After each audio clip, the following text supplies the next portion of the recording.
So, Maverick and I decided to go to see The Devil Wears Prada 2. I have to admit I do like the original, and I was curious to see the ensemble back again. However, I do have some commentary I'd like to make. First of all, I decided to treat myself because I never do anything fun or ever go out, and I had to drop Dawn off at the hospital again tonight, and she got admitted for some kind of pneumonia and what else is going on with her, so I need a break or I'm going to go insane, especially since I'm always the one that seems to be held responsible every time something goes wrong with that woman, and it's her, it's not me. But anyway, The Devil Wears Prada 2. I don't particularly like, it doesn't sit well with me that, it's called The Devil Wears Prada for obvious reasons. But I also noticed something else. At the end of this movie, okay, they flashed The Devil Wears Prada 2, okay? But the 2 was none other than the original Ebola or pandemic strain. I'm pretty sure it was when COVID first came out, they used this particular little, it almost looked like a Roman numeral 2 squiggly, and it was to look like the virus, and also, oh, you've got to be kidding me. Hidden in plain sight, wow. Alright, so maybe nobody noticed this, but I did. I noticed everything. Discernment. The 2 looks like the same little squiggly that they used for the pandemic to show what the virus looked like. It also was the same little squiggly that they used in the movie Outbreak, okay, and Contagion. I think that they're showing pandemic number 2, and the devil's in the details. Also, furthermore, I was very upset when I see a scene in the movie where Miranda, being the devil, they call her The Devil Wears Prada, Meryl Streep's character, they rent a place in Italy that has the famous Last Supper painted. Looked like the upper room type of thing, okay? And they set the table up. Just like, remember that a couple years ago at the Olympics they had the Last Supper rendition with drag queens just to mock Christianity? Well, they did it again in this movie. They showed Miranda sitting right under the picture of the mural of the Last Supper with Miranda in Jesus' spot and all the people to the left and to the right in a U shape. And then the discussion that she has with, and I don't want to ruin the movie for you guys, but the discussion she has with the supposed new, soon-to-be owner of Runway, or Elias Clark. I don't want to ruin the movie, but there was a lot of innuendos in there. Also, while she's having the discussion, she's going like this, and she's got a ring on her finger of a big cross. But when she does this, the cross is upside down. I saw that.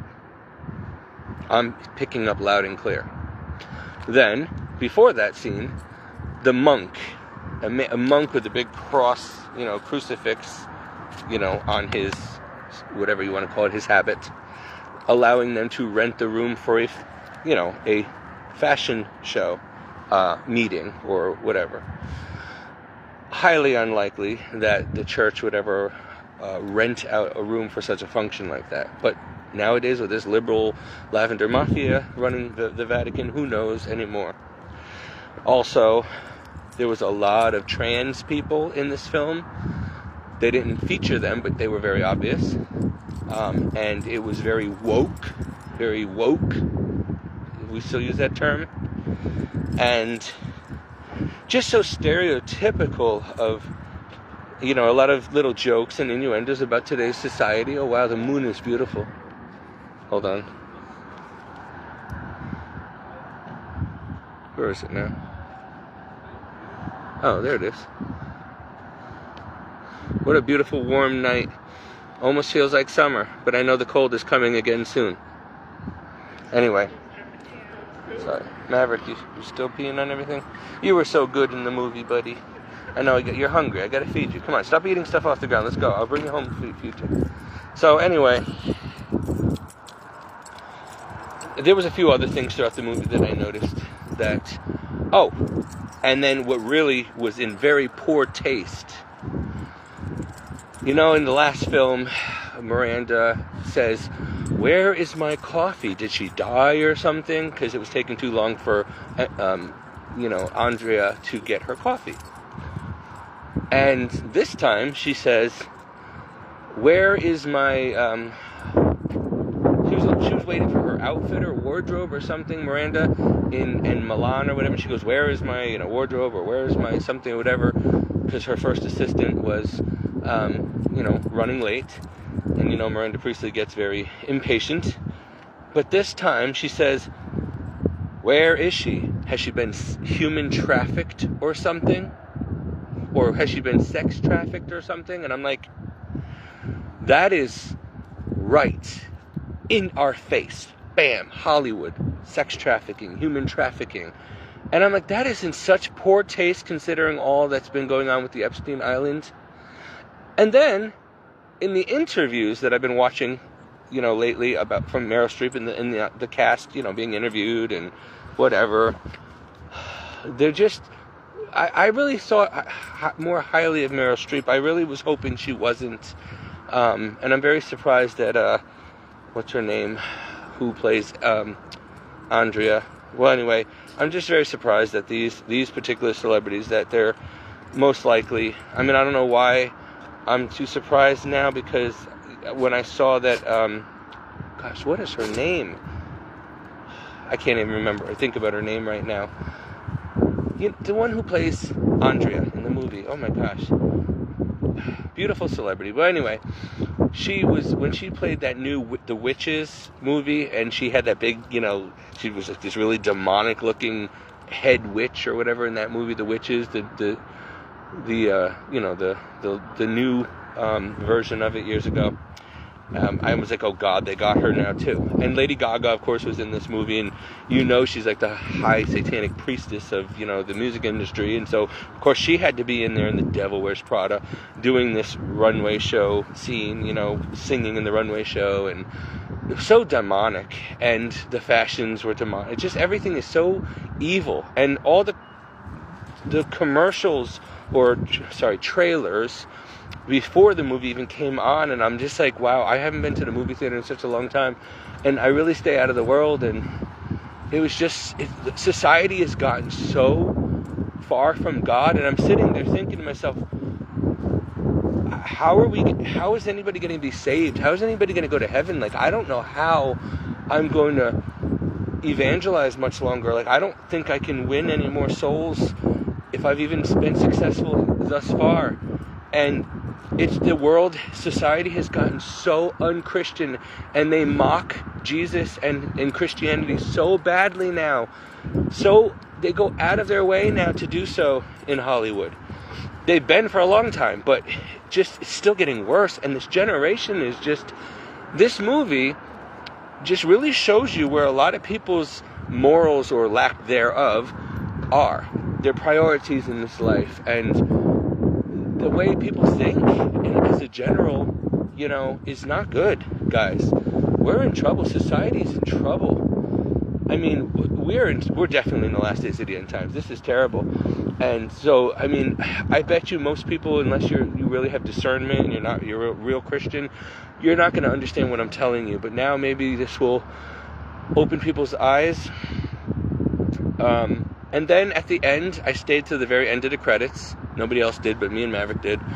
And I was expecting at the end to have some, sometimes they'll put a little clip at the very end if you watch the credits. And I was really expecting to see Meryl Streep pop up and be like, that's all, or something like that. That would have been fitting, but it didn't. There was just nothing, and I was very disappointed. Well, I got to tell you, I have mixed feelings about this movie. Overall, despite everything I just obviously told you that I'm not happy about, the movie was weak. I don't think it's nearly as good as the first, and you can never really recreate a one-hit wonder. And by the way, I used to love the movie because I used to be a big Sandra Bullock fan. You know, I'm in love with her. She's hot. But Practical Magic, love the movie soundtrack, love the house, love the, you know, don't like the witchcraft, but like the characters and like Sandra Bullock and whatever. Well, they have part 2 coming out. And they're back. The whole ensemble is coming back for Practical Magic 2. But of course, this time it's much more dark, much more evil, satanic. Just watching the trailer, I'm like, oh no, that's some real in-your-face witchcraft, demonic stuff, like worse than the first one. And trust me, there were a lot of hauntings and bad stuff going on during the production of the first Practical Magic. And now part 2. And just like they did to Beetlejuice. Beetlejuice was destroyed. The second Beetlejuice, I mean, so stupid. Oh my gosh. Like, it was just, they ruined it. They should have just left it alone. It was just terrible. And, well, The Devil Wears Prada, I don't hate it, other than what I just explained, but I'm very disappointed. I had a feeling I would be. You know, I guess I don't know what I expected. But I will also say at the end, the last part of the credits, okay, at the very end, they show a logo, and this is why it ties into no wonder what they're doing and saying right in front of us in the script. And I'm very sad that and disappointed that Meryl Streep and, you know, Stanley Tucci and these people, you know, they're A-listers, but I was always hoping that they wouldn't be involved in this satanic Illuminati pedophilia garbage, but they have to be, especially after the comments they made in the movie. And at the end of the credits was an icon. Well, like, Maverick, come on, stop! You're pulling my arm out of the socket. Relax. Sorry, he's just pulling and pulling. He's always in such a rush to go nowhere, like most people in this world. Where are you going in such a rush? You're going to go to hell, most of you anyway. So why jump in there so quickly? Slow down before you end up there faster. Anyway, at the end of the credits was, you know, in the movie Moana and many other Disney movies and artwork, you have that little, it looks like a 666, like whirl. It's like a swirl, okay? It looks like a cinnamon bun. I think that swirl is supposed to be 666 inside each other, honestly. And it's the symbol on Moana, and it's the symbol on the stone from the movie Moana on the heart of Tahiti, had that little swirl. And it's in a lot of it was on Epstein Island and in Ellen DeGeneres' stuff. It basically is a pedophile symbol. At the end of the movie, there was a logo for a production company, and it was an eye, and instead of the dot on the top of the eye, it was that pedophile symbol of the swirl. It looks like a little hurricane, little Moana swirl. I don't remember what it's called, but that is notorious for pedophilia. And so Hollywood is not even hiding the fact that, you know, these people work with demons. The whole government is working with demons and stuff, which they claim to be the great deception is going to be aliens, okay?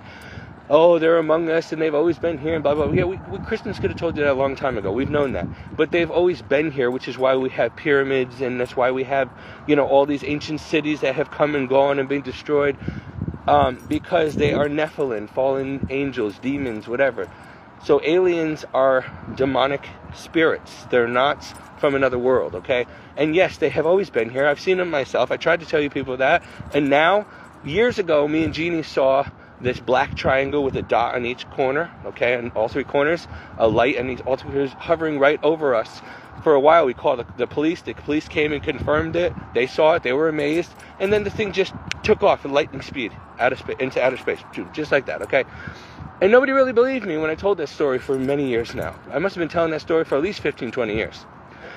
And now, everybody's reporting seeing the same kind of craft. Also, the one that my father and my grandfather saw, which looked like a giant cigar a couple times over New Haven, and now people are reporting that, a cigar-shaped craft. And and all these things that I see in the night sky, they look like stars, and then they just go zigzag and fly out, but they're really deep in space. And if you're really not looking carefully, you won't even see them because they're so small, like pinpricks of light, but they're like deep space. Folks, there is so much that we don't even realize. And it does not debunk Christianity at all. It ties well into it. It's just that they've hidden a lot of it from us, or the devil has. And so anyway, this movie, just ties everything in. Unfortunately, you need to look through the lines with Christian discernment, or you're not going to know what I'm talking about or even care. So, well, what were you doing even at that movie then? Guilty pleasure, I guess. I don't know. That movie does do what it's intended to do, which brings me back to my runway days and, movies. And there's always a part of me that, I felt like I was right back. When I watched The Devil Wears Prada and Part 2, I feel like I was there.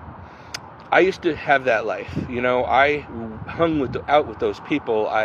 You did, see? Hi, Amy. See? Other people see things too. I'm not lying. You know what? I don't really care what people think of me anymore at this point. If they think I'm a liar, then fine, whatever. You'll find out soon enough.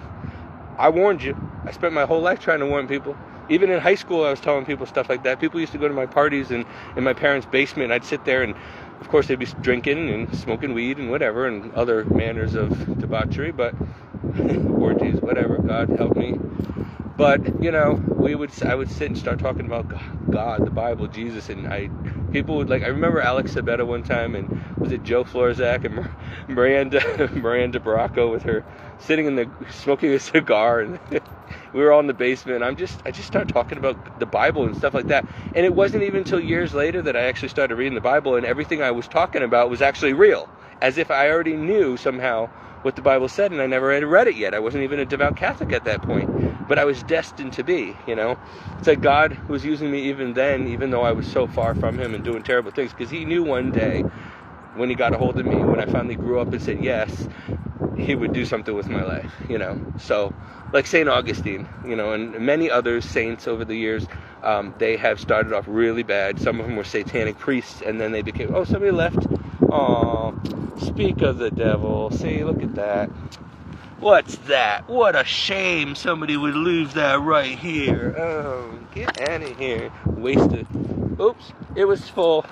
Sorry, I just kicked someone's very expensive glass piece, and your little nug just went flying across the parking lot. That reminds me of the time I dumped cocaine down the toilet on people in the nightclub and almost got killed for it, but, I saved their life.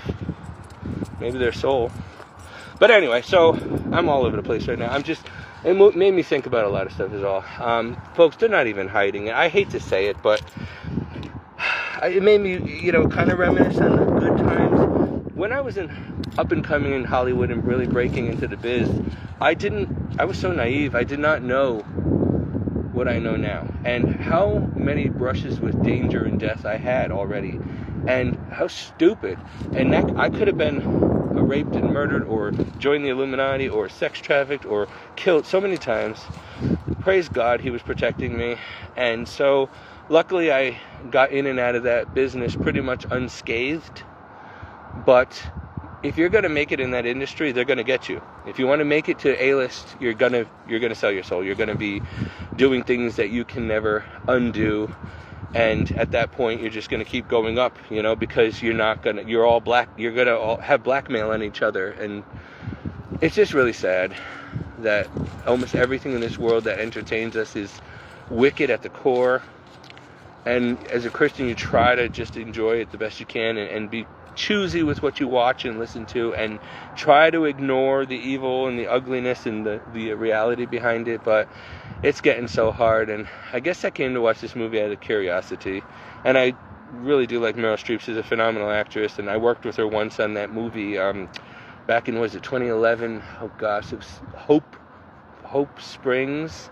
Yeah, Hope Springs. But most of my scenes always get edited out, and it was a beach scene, and I was a lifeguard, and it was freezing cold all day in Norwalk. I think we were filming on a beach in Norwalk, and her and Tommy Lee Jones, and we're on the beach, and of course I go to watch the movie, and I'm not in it. You see me very, very, very far down the beach, and I'm like, every time I have a scene, I'm cut out. I'm so tired. I got paid, of course. But, I really feel like God allowed me to have fun and have the experience and make the money I needed, but I never got to be actually in most of these movies. I was, but I get edited out all the time, and I don't understand, because they make such a fuss. The directors always loved me and called me by name and called me out and gave me specialized roles and I did the blocking, and I did like stand-in work and stunt double work, and you know, I would show up sometimes just like as an extra in a crowd, and I'd always be called out by name by the directors and producers and given like a director's chair to sit in and treated like I was some kind of celebrity when I wasn't. And then I wasn't even in the film. They would bump me up from like extra to specialized extra or a little cameo role or whatever. And then when I go to see the movie, I'm not even in it. My hair is like, it's really windy out here tonight. So yeah, it's disappointing to work on stuff and then not get to be in the film most of the time. But the experience and the money was good. What can I say? It probably did. I think God was protecting me. I think he did not want me to become what Satan had planned on doing with my life, which was making me a celebrity. But it would have taken me in a very wrong direction. And I'm starting to realize now that it's very hard for actors and stuff to ever really break free. When you get that deep and that high in Hollywood, you can't really ever really come back to Christ. And it will, you know, if you can, it's because you haven't done too much bad. But some of them will never, because they're just too evil, too entrenched. And that's sad. And those are usually the big A-listers. And anyone like Jim Caviezel and others who, like Mark Wahlberg and stuff, they've already had their run. And so they're like, hey, I already made my money. I don't really care anymore if I was going to retire anyway. So, you know what? Let me be a Christian publicly now and hopefully get to heaven after what I've done. And, you know, and I had the best of both worlds type of thing. But I really feel like a lot of them are fake Christians anyway. And it's kind of funny how they're all Catholic for the most part, not Christian. And I am Catholic, so I'm happy about that. But then sometimes I'm wondering, I'm like, I do know that Satan's going to use our Catholic Church, the Vatican, as the one world religion or whatever that's going to change and lead, you know. So I'm not going to leave the Catholic Church, which Jesus founded, just because of this plan. But I'm going to be one of the ones that are inside. The church is divided. And we have the traditionalists who know what's up. And then the modern progressive, satanic, pedophile, LGBTQ in the church in high levels, and they're trying to run the church into the ground or use it for the New World Order's purpose, one world religion. And so there's going to come a time where we're going to have to go underground, the real Catholics, and we'll be persecuted, you know. But in the meantime, we're just trying to sound the alarm and warn everybody before we can't anymore. And that's all I've been trying to do, and I'm sure it'll cost me dearly. It already has. But it can cost me, you know, the only thing I have left, my life. But, you know, at this point, I'm not really losing anything anymore. I'll miss my dog. My family can't stand me. They don't talk to me. My friends, you know, I don't hardly ever see any. I just work and pray and, you know, I just do my own thing down here. I've always been a loner.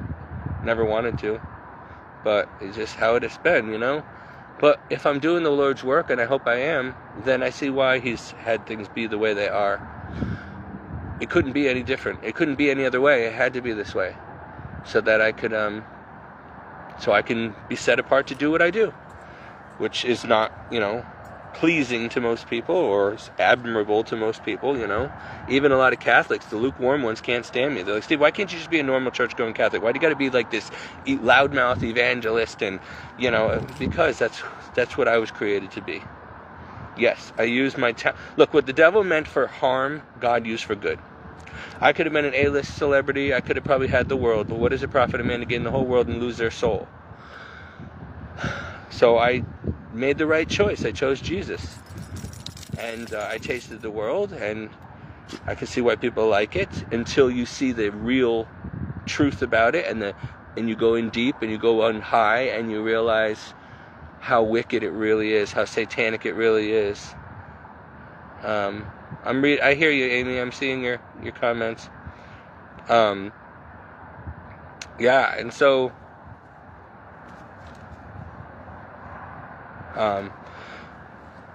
so anyway, bottom line is Hollywood is run by satanic, sex trafficking, pedophile, wealthy people, vampires. They drink blood. They torture and kill people and rape and murder and do unspeakable things. And then it's a hidden secret, and they go to Diddy parties and they do all this stuff, and it's all basically hell on earth. But they're enjoying it right now until they're thrown into the lake of fire.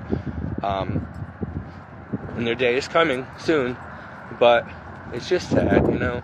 We could have used the entertainment industry and stuff to glorify God and lead people to a good life and a good world, and unfortunately people, they're debased, you know. They want sex, drugs, and rock and roll and stupid fashions. And by the way, the fashions in this one too are just horrible.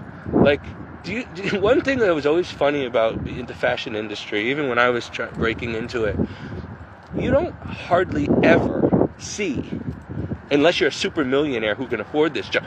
I put it this way, I would not wear a lot of these fashions if you gave it to me for free.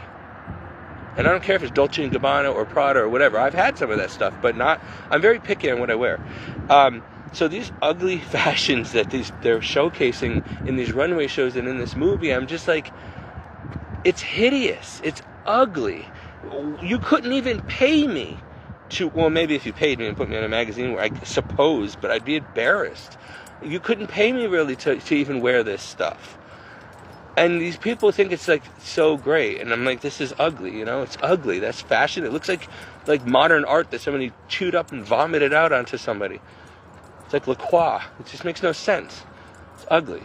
But that's why I was always more of a Prada, Gucci type person. Very sleek lines and just plain and, you know, modern and just simple. Not flashy. I don't like flashy. But anyway, in this movie, they have some really hideous stuff on the runway, and I'm just like, who do you ever see people wearing this stuff? It's not even practical. Like, it's worse and harder to wear than these people wore back in the 1800s with the big, huge dresses and you know, all that stuff, and the what do you call them, girdles or corsets and top hats and all that stuff. It's just not functional. But a lot of these styles are just so stupid and ugly and hideous. Maverick, you got me walking all over this parking lot. What are we doing? What are we doing? Why are we walking in circles? Oh, just stop. Come on. I want to get in the car, man. You're not even going to the bathroom. You're just walking aimlessly. You walk the way I think, all over the place. Chip off the old block. Anyway, can we go in the car now, please? It's cold. You're not even going to the bathroom. Hold on. I gotta go open the door, and then I gotta turn the alarm off because the car's broken. And so anyway, these styles are stupid, they're ugly, and nobody would wear them. Do you ever really see anyone walking around in public wearing this garbage? You don't. It's in the makeup. They look like clowns from a circus. A scary circus. From hell or something.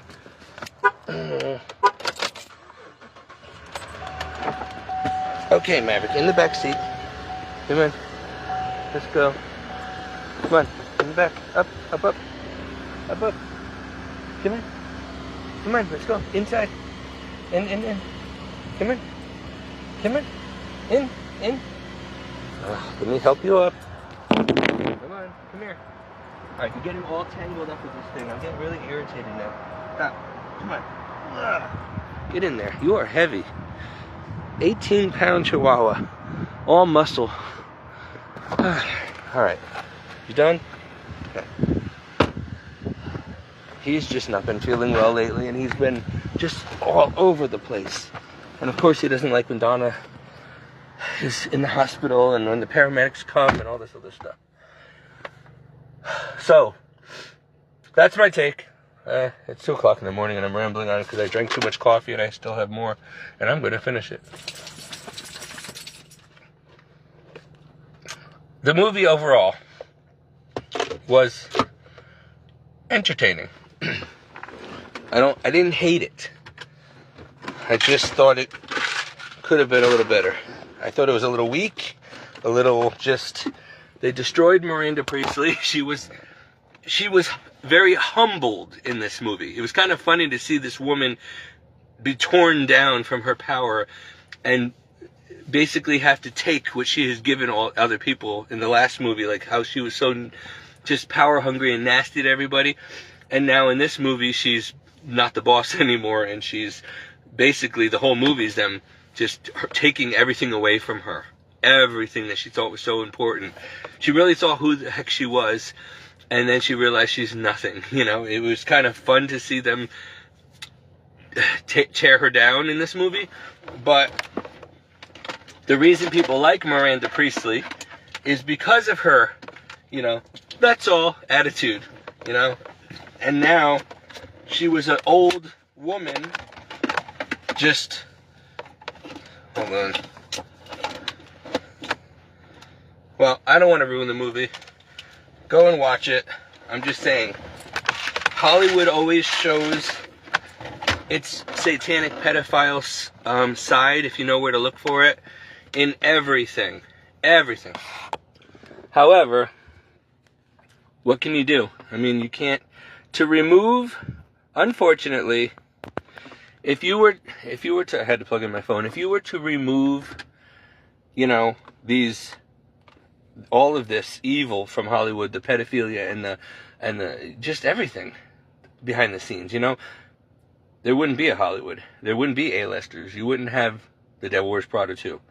But please, I've been telling people for most of my life, and I know for sure because I was in the biz, they put their ideas, their plans right in the movies and songs and everything. It's right under your nose. It's not even hidden anymore. You just have to have Christian discernment to pick up on it. Otherwise, you're either not going to care, or you're one of them, or you're totally ignorant of what you're seeing and what's being said and why. And people will call you a conspiracy theorist, you know, if you try to tell them these things. Like, oh, stop, you're reading into things. Oh, it didn't mean that. No, I'm not. Yes, it did. Okay? Yeah. And I'm just a little disappointed. Not surprised, but disappointed that even Meryl Streep and Stanley Tucci and, why can't I remember Andrea's real name?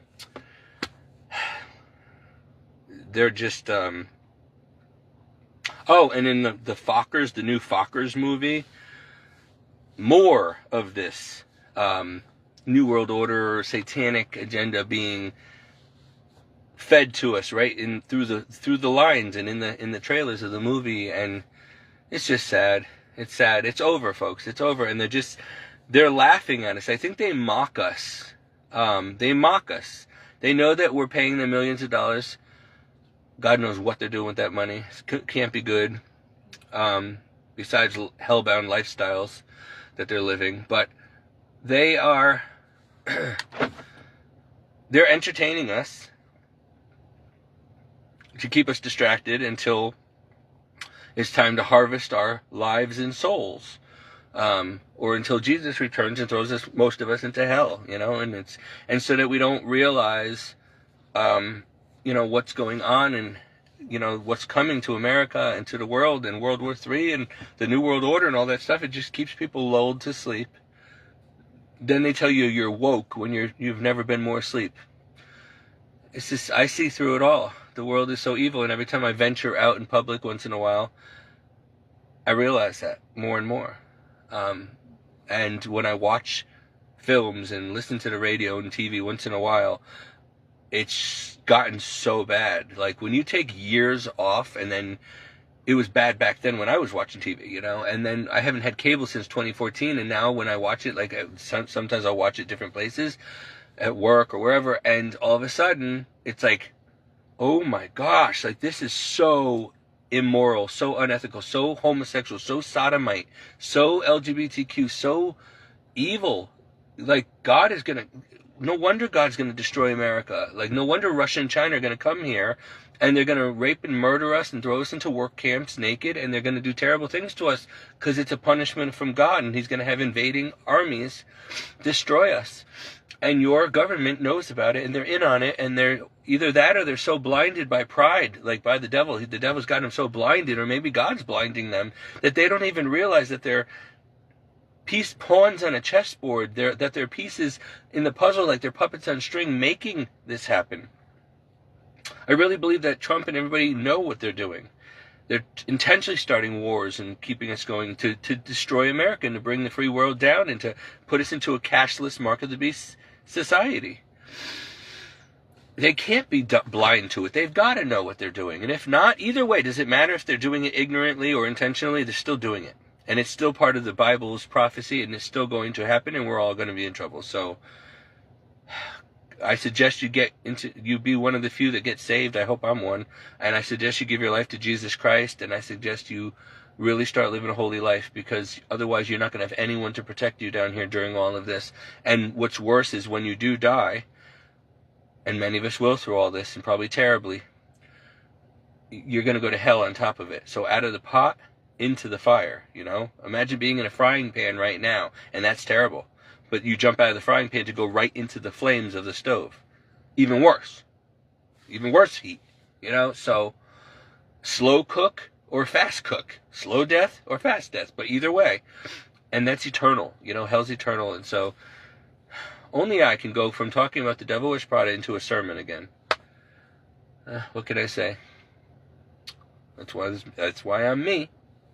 And that's why I don't have many followers and many people that like me. But anyway, and my life is so very uncertain right now because Donna keeps declining in many ways, and they keep threatening to take her from me and take her out of my charge, out of my power of attorney, and just put her into a facility, saying that I can't take care of her much longer. I'm only one person. I'm burned out, whatever. And they're right. But I invested all my money and savings into our mobile home, and the state, Uncle Sam is notorious. They've done it to me twice already. They will take as an asset everything and put me and the dog on the street to starve to death. Satan would love that, just to take the assets and liquidate the trailer and to pay for Donna's care in a facility if I don't continue taking care of her at home. And so, but as long as I continue taking care of her, I'm trapped like a ball and chain, and I can't move on with my life or get the surgeries I need or anything because I can't leave her. Like, I've got to enjoy my day here, a week there, a month there, whenever she's in a hospital, like tonight. So tonight I was planning on, she wanted to go see this movie together, but I knew she can't really walk much, and she can't get up the stairs and stuff, and it's hard. And also now she's sick again, and she's in the hospital again. So I'm like, you know what? I'm just going to treat myself. I'm a night owl anyway. I got to wait for the hospital to call me anyway, and so they did while I was in the movie. And I'm just going to go to the movie. Me and Maverick are going to go out and go watch a movie by ourselves for once. And I need a little me time, you know? I hate to say it, but I do somewhat enjoy when Donna's in the care of a facility or hospital. It gives me a little break, because I do need it. I'm a grown man. I need my space. And with Donna, there is no space ever. And there's no private time, and there's no time. Yesterday morning, I just got her into bed around 4:30. Finally, I got her to sleep. I didn't get to fall asleep until 7 a.m. As soon as I fall asleep, I hear her getting up and she's walking around. I'm like, what is she doing? And I was too tired. I'm like, oh my gosh, I have to sleep. I haven't slept in 2 days. It's almost 2 days now, no sleep. And I've only been asleep for less than an hour. And now she's up waking me up again. So I fell back to sleep and I hear bang. And I'm like, and I hear, ah! And I'm like, oh my gosh, she fell. So I grabbed my phone and of course I took a picture because nobody would believe me. And I got to protect myself from, social workers thinking I'm abusing her or whatever, or neglecting her. And so I had to call 911 because I couldn't get her up. And I would love to post this picture. I really would, to show all of you what I deal with. But for privacy reasons for her, I won't. It's not the most becoming photo of her laying on the floor with a commode pot next to her head and just shoes off. And somehow she got the baby gate wedged between her and both her legs and one of her. I don't know how she did this. The thing was wrapped around her, and I couldn't, man. And she was stuck between the refrigerator and the dishwasher, and so it took two huge 6-foot-something and built like a house paramedics to pick her up off the floor. And then she didn't want to go to the hospital. She refused. So then she started, I knew she was going to. She started getting bruises, and she started getting very sore that night and today. And so I had to bring her to the hospital. And so she got admitted because it turns out that, thank God, she did not fracture anything. She didn't break anything. She's just sore, but she has pneumonia again. And it went into bacterial pneumonia. So it went from RSV into some kind of bacterial infection throughout her lungs. And we didn't even know because she started getting better. She hasn't been coughing as much. She's been, finally, after a month of RSV, she's been fine. But apparently she's not. And so nobody would have picked up on this, not even the pulmonologist, unless they did a CAT scan. So they did a CAT scan today, full body, to make sure she didn't have any bleeds and hurt or break anything or fracture anything. and they found that she's fine except her lungs are terrible, and she needs to go into the hospital for immediate antibiotics and supervision or whatever. So I will have tonight at least off, and they'll probably send her home tomorrow or maybe the next day. I don't know when. You never know with them. And I do know that they keep trying to blame me all the time, like I did this to her or something, and they're always trying to find a way to take her and put her in a facility. You know, I keep praying to God. Maybe God's... And I've had... You know, I can... At any time, I have the power to just tell them, yes, do not send her home to me anymore. Put her right into a home and right into a facility. Like a permanent, you know, elderly care facility. But I don't have the heart to do it, and every time I'm tempted to do it, I say, you know, no, send her back home. I'll take care of her. And she's grateful, of course, you know. But she doesn't want to go into a facility. I can't blame her. But I wonder if these are my opportunities that I keep turning down to have her put into professional care permanently. But again, she would hate me, and she would not be happy, and she would not have her home or any of her stuff anymore, and nobody wants that. She's going to be 80 years old this year. So I don't know what to do anymore. And I think I probably would have done it already if I didn't have to worry about losing my life, my home, everything if I do it, you know? I guess I was kind of hoping that one day she'll die peacefully in her sleep, an old woman, happy in her home and peacefully in her sleep, and then we'll deal with it, and I don't have to feel guilty, you know, that I uprooted someone's life in future. But she's probably going to outlive me, honestly, the way things are going. Probably because she gets such good care, you know, for an 80-year-old. And I am neglecting my own health, mentally, physically, and spiritually, to be able to make her first priority all day, all night. I don't have a choice. She's very needy. So anyway, that's why I'm at the movies right now, and it's 2:14 in the morning, and I'm just wired because I had all this coffee, and I want to finish it, and I don't care at this point. I got God, I got my car, I got my coffee, I got Maverick, and we're, you know, so life is good right now. Well, I mean, it has to be. I don't have a choice. We make the best out of it, what we have, or what we have left. And so that's it. But I'm going to let you guys go because I got to drive. But yeah, I just wanted to, you know, not to be a wet blanket all the time, a Debbie Downer all the time, but I see what I see, and I know I'm right, and I have inside information because I was in these industries, and I'm telling you what a lot of people would never even realize they're seeing or hearing right in front of them. You know, and it's kind of hard to enjoy the movie experience or the music or anything when you know about these people and, you know, these actors and actresses, and you know the dark side of their lives and of Hollywood and the cost of fame. And so it's kind of funny that her iconic role as Miranda Priestley and her most iconic, besides That's All, Meryl Streep is known for, at the end of The Devil Wears Prada Part 1, she says, "Oh, don't be ridiculous. Everyone wants to be us. Everybody wants this." And Andrea's like, "I don't," you know, and she throws the phone away into the fountain and leaves, right? And, well, I remember before the movie The Devil Wears Prada came out, a year earlier, I was in real estate, and I was doing property management and for Aspen Glen Luxury Apartments in Hamden. And I was hired because I was so-called eye candy by a 50-year-old property manager who managed 5 properties named Fran Velasco.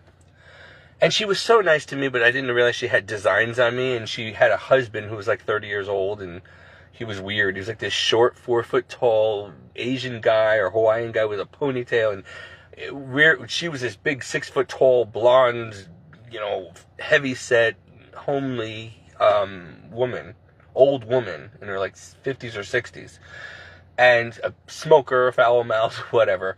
But she liked me, and I was her assistant. And then she got herself in some scandal, and I feel terrible. I don't know if she knows this or not.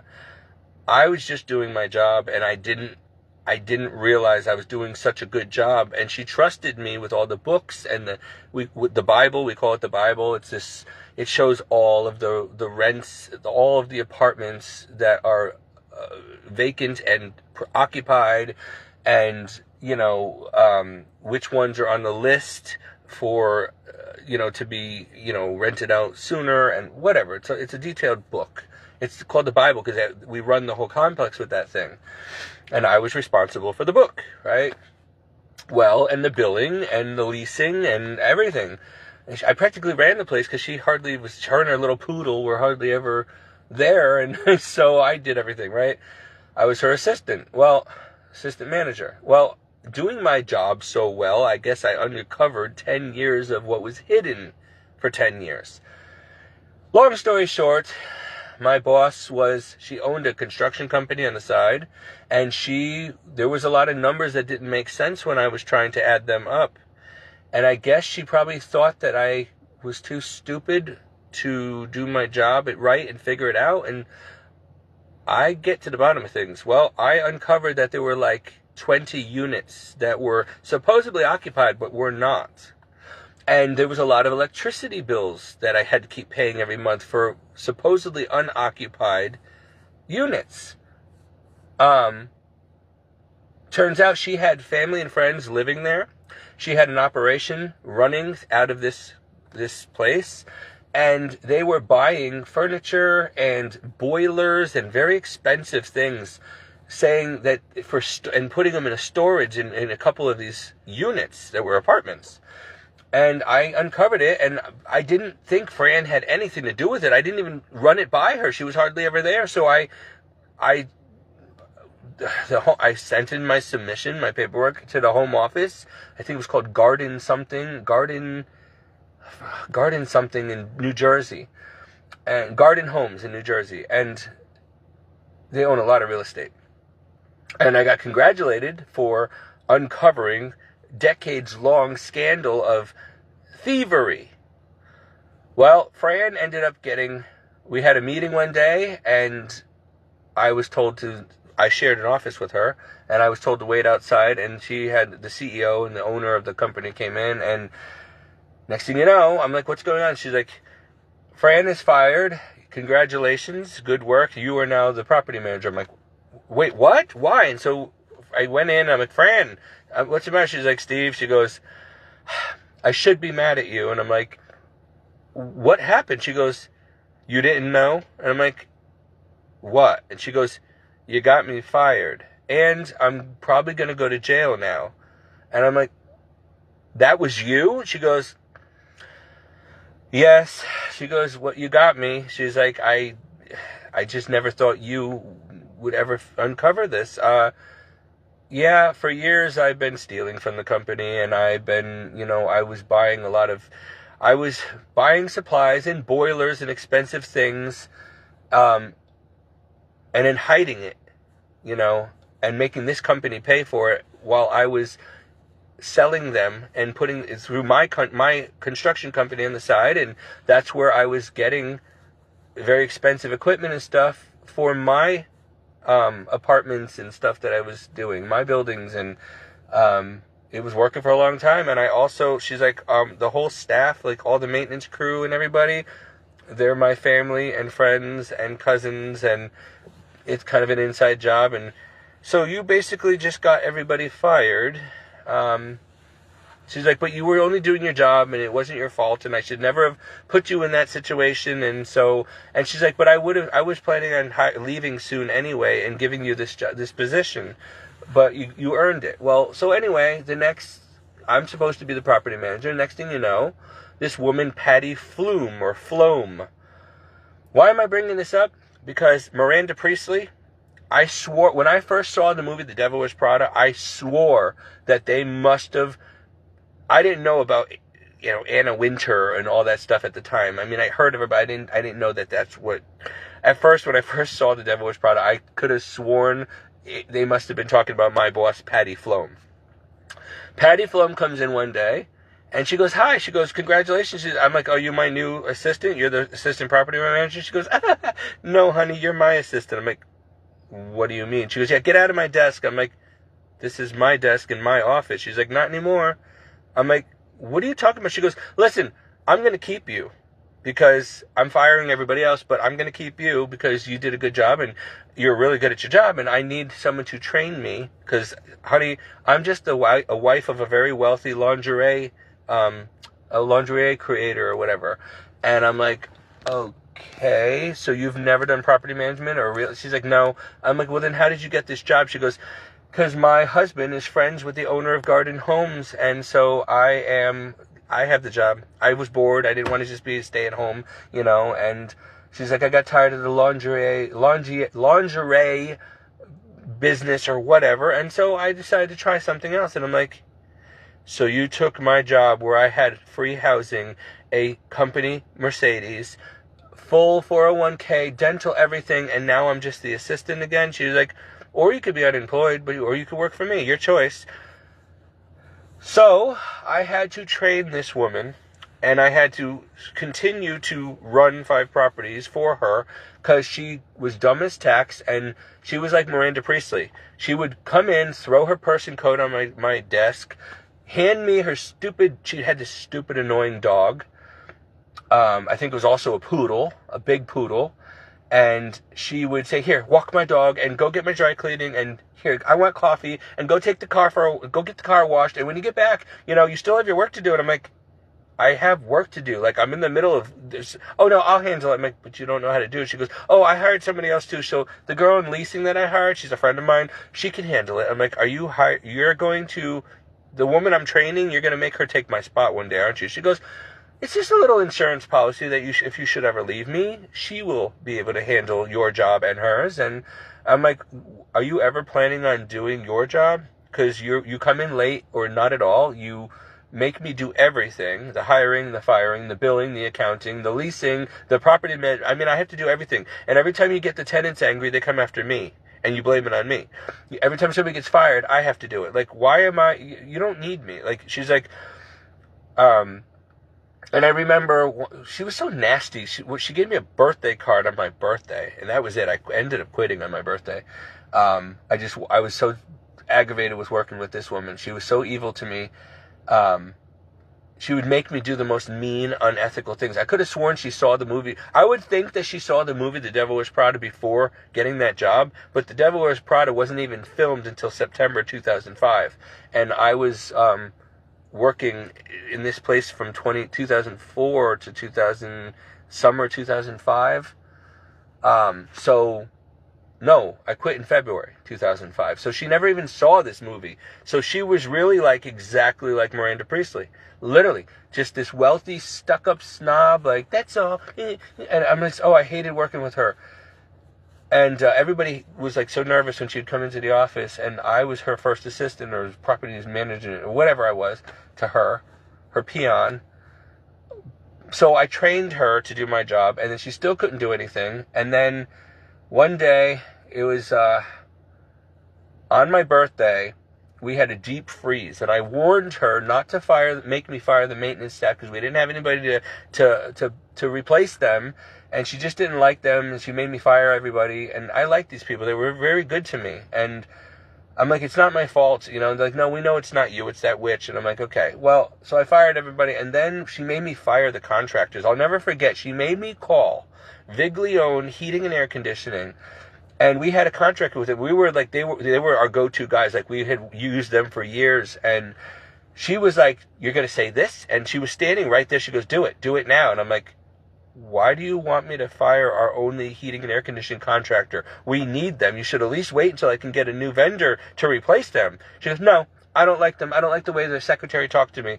You tell them, and she made me swear at them. She was standing. She goes, tell them exactly what I say or you're fired. And I'm like, you want me to call these people and not even say, I'm sorry, we no longer need your service, but F off and all this stuff? She goes, uh-huh. And I'm like, you do it. She's like, you're my assistant. Do it. And so I sat down at my desk. I'm like, fine. She goes, 5 minutes later, she's like, Steven, did you call them? And I'm like, not yet. She goes, do it now. Now. And I'm like, so she stood there, and I literally made sure that I said exactly. She wrote it down and said, say it exactly as I told you to say it to them. And they were mad. The guy was, how dare you talk like that? I'm going to come over here and pound you. And I hung up on him. She goes, just hang up. And she hung up on him. And I'm like, you do realize that if we ever have an emergency now, we need them. We're not going to have a contractor now, right? She goes, you'll find someone else to replace them. You always do. I'm like, I don't have a choice. She goes, yeah. So get to work.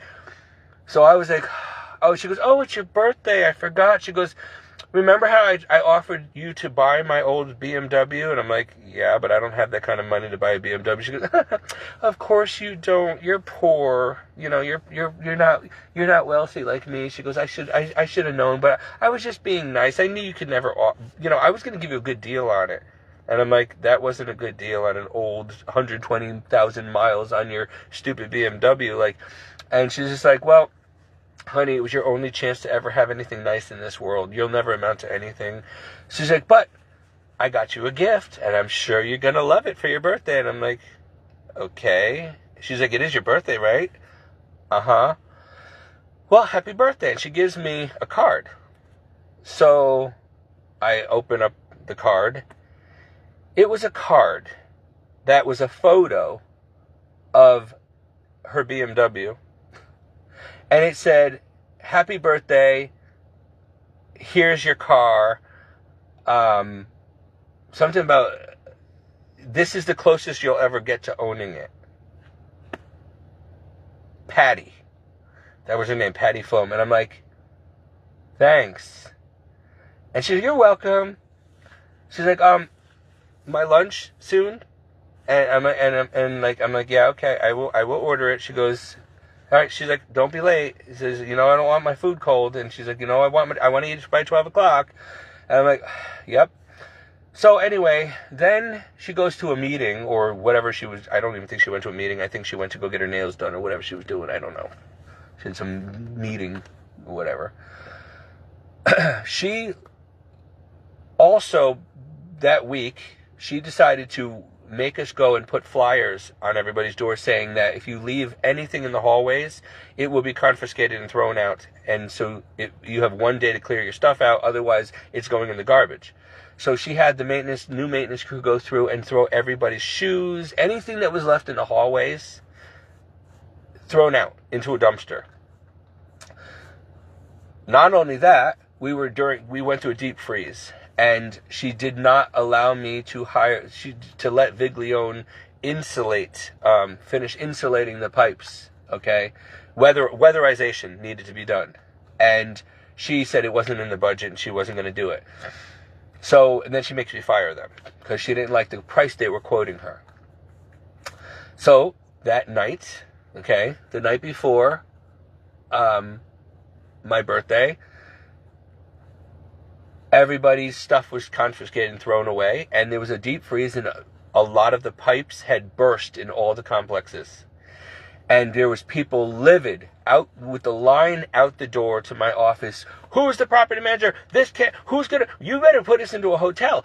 We have nowhere to go. All my stuff is ruined. And I'm like, oh my gosh, this is like 100 units destroyed, and people are angry at me. They're banging on the door. Who threw our stuff away? This is illegal. You can't I'm going to kill somebody. I'm like, it wasn't me. It was the property manager. And she left. She knew that they were mad, and she left. She left me to deal with it all. I was stuck the night before my birthday I was there until, like 2 a.m, dealing with, there's a big skunk. Sorry, I'm just looking at a skunk walking across the car, over there. I was stuck. I got there at 7 a.m. and I was there till 2 a.m, and it was supposed to be the night before my birthday, and I was exhausted, and I was the only one on the site because everybody else went home, and I had so many angry tenants all night, threatening lawsuits, whatever. Where are we going to sleep? Our stuff is all wet. And I'm like, I don't have answers for you. I'm working on it. I don't know what to do. Like, where's your boss? I'm like, I don't know. She's not here. She left, and she's not answering the phone, and I don't know what to do. And so I had people like threatening me because their stuff was missing and thrown away, and then their apartments were flooded, and we were short staffed because she made me fire everybody. We didn't have any contractors to send because she made me fire them all, and I was like, oh my gosh. So I'm like, you know what? That's it. I'm going to quit tomorrow as a birthday gift to me. So then I got to work, and she still wasn't there, and I had a lot of angry tenants that day. And she finally comes in around 11 in the morning, demanding that, she wants her lunch or whatever on time, and she's going to go out to do something. She'll be back, and it better be ready, and whatever. And then that's when she said, "Oh, I have your birthday present." And I thought she was probably maybe there was money in there, maybe she was going to give me a key to the car, and she was going to give me the car or whatever. And she gives me a photo. It was like a card with a BMW on it. It was a real card, but it was just like of the same car, but it wasn't. I don't know if she had it made specially or what. I don't think so. I think she got it at like Hallmark or something. I don't know where she got it. It was just to spite me, just to rub it in, and then to say, "Happy birthday. You'll never be able to have a BMW like this. So here's your car. This is the closest you'll ever get to it. Enjoy." Vroom, and then Patty. And I'm like, is this supposed to be a joke? Because this is such an insult. So when she came back from lunch, she went off to lunch, and instead of me ordering her lunch, I went into the files, and I went into the human resources file, and I made copies of my files and everything to prove, because she was making, like, trying to put write-ups and stuff against me, and just blaming everything on me. She would do things, and then I would get in trouble for it. It wasn't even me.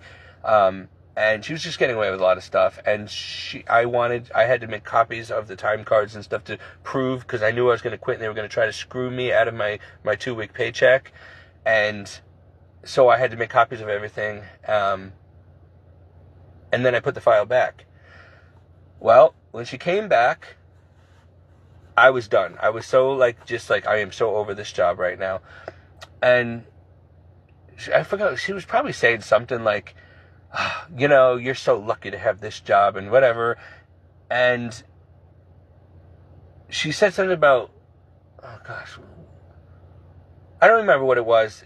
Something about, "Oh, where's my lunch?" or something like that. And I'm like, I told her, I said, "Listen, see all these people outside the door? They're very angry tenants. There's about 30 of them. They're looking for you." "Oh no, they'll deal with you." And I'm like, "No." She goes, "You tell them that I'm leaving. I'm leaving for the day. I'm not going to deal with this. You figure it out." And I'm like, I was here till 2 a.m. last night with angry tenants all night long, trying to get them hotel rooms, trying to figure out how we're going to fix this disaster, all this floods because of you, because you didn't winterize like I told you to, and you fired our contractors, and you fired our maintenance crew. And she goes, "No, you did." I'm like, "You made me." She goes, "That's right." And she's like, "So you deal with it." She goes, "I thought you were hiring more people." I'm like, "I have been trying, but I can't replace all of these people just like that." She goes, "Well, you better figure it out." And I'm like, you know what? I got up, and I put my coat on, and she goes, "Excuse me, where are you going?" I'm like, I'm giving myself a birthday present.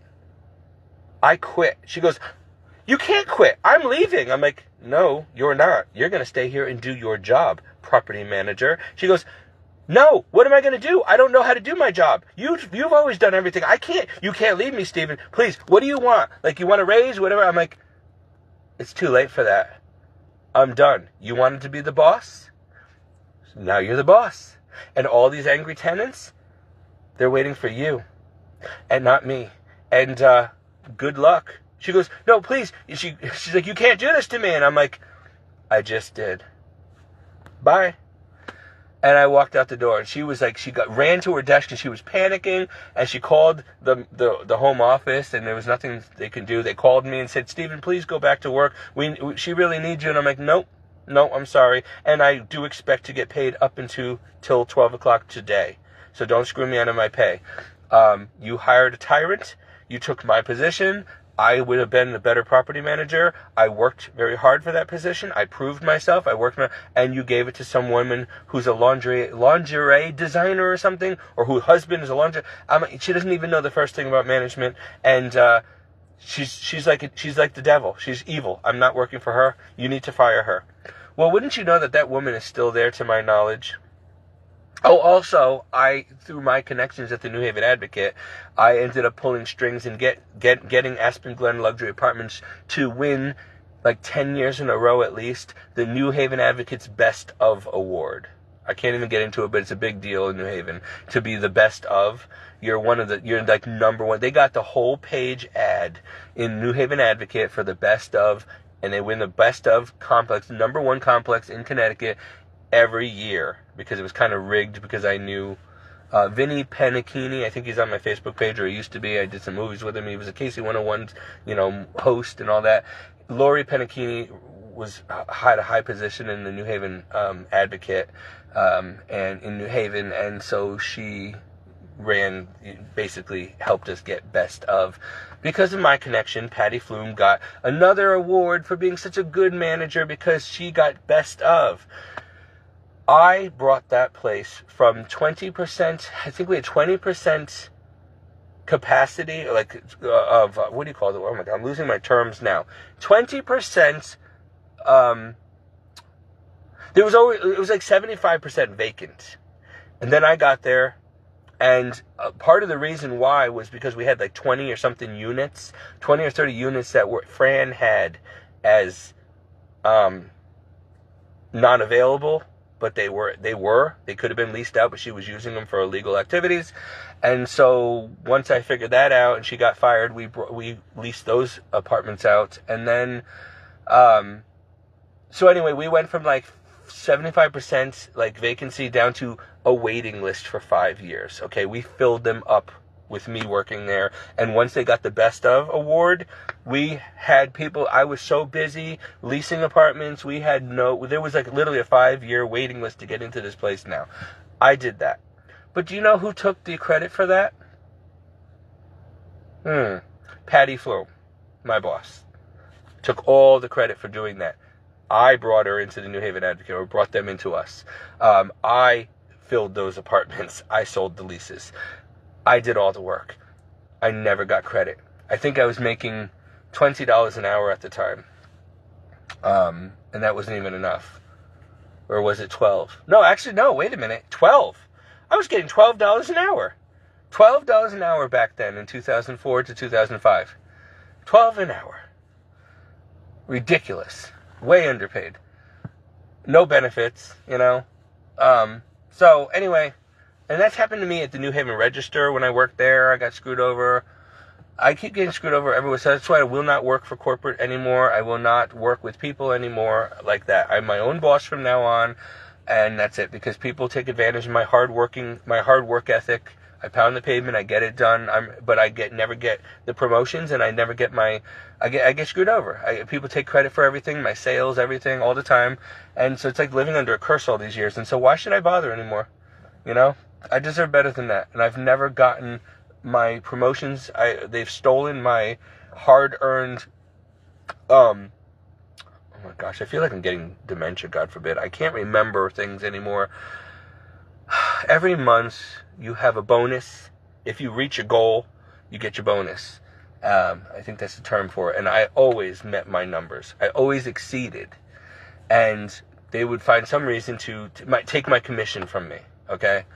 Or give me half, or whatever, and then up the figures to an impossible number the next month. Well, if you did this month, you can definitely do this next month. And I'm like, you doubled it on me. I had to reach a goal of 3,000 this month. Now you want me to reach 6? Well, if you want your commission, I'm like, that's not fair.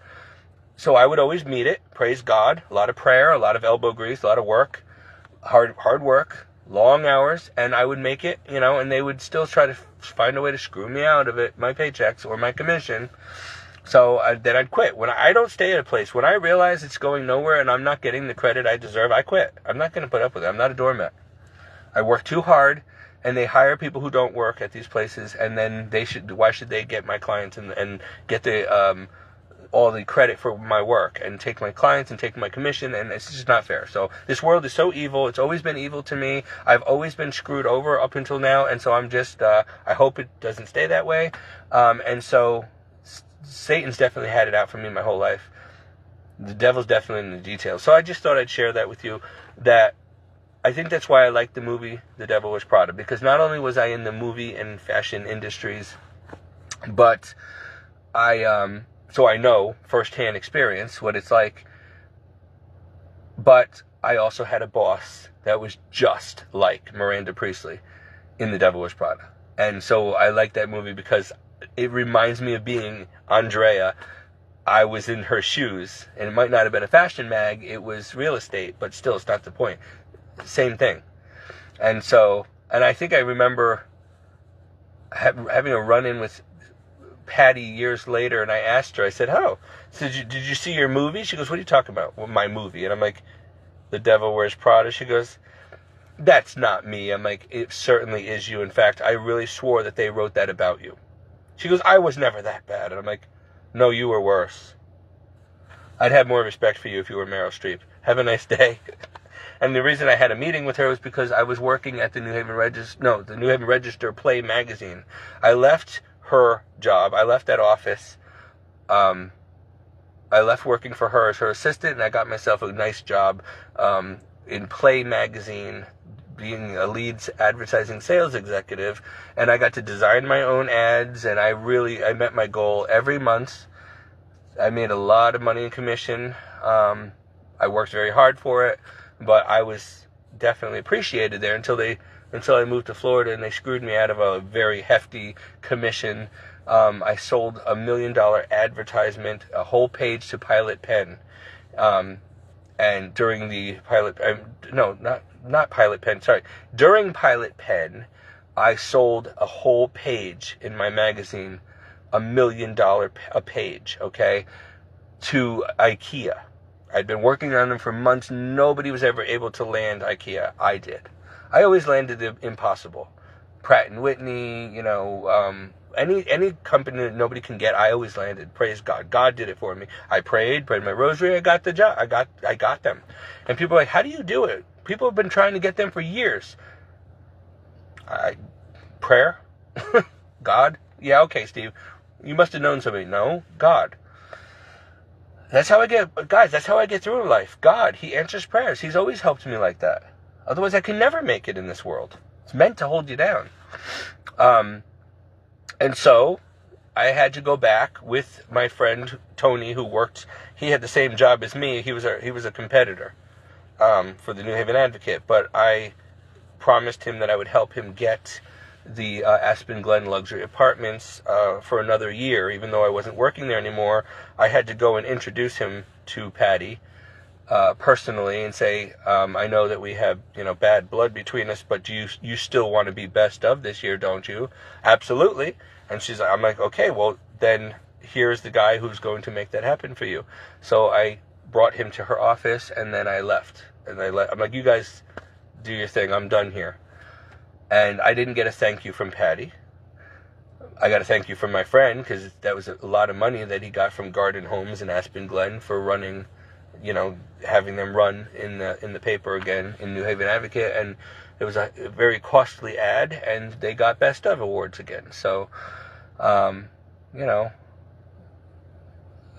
anyway, so that's why I like the movie The Devil Wears Prada, because I was in that situation. I was Andrea a couple times in my life. I almost worked for. I did a modeling thing for.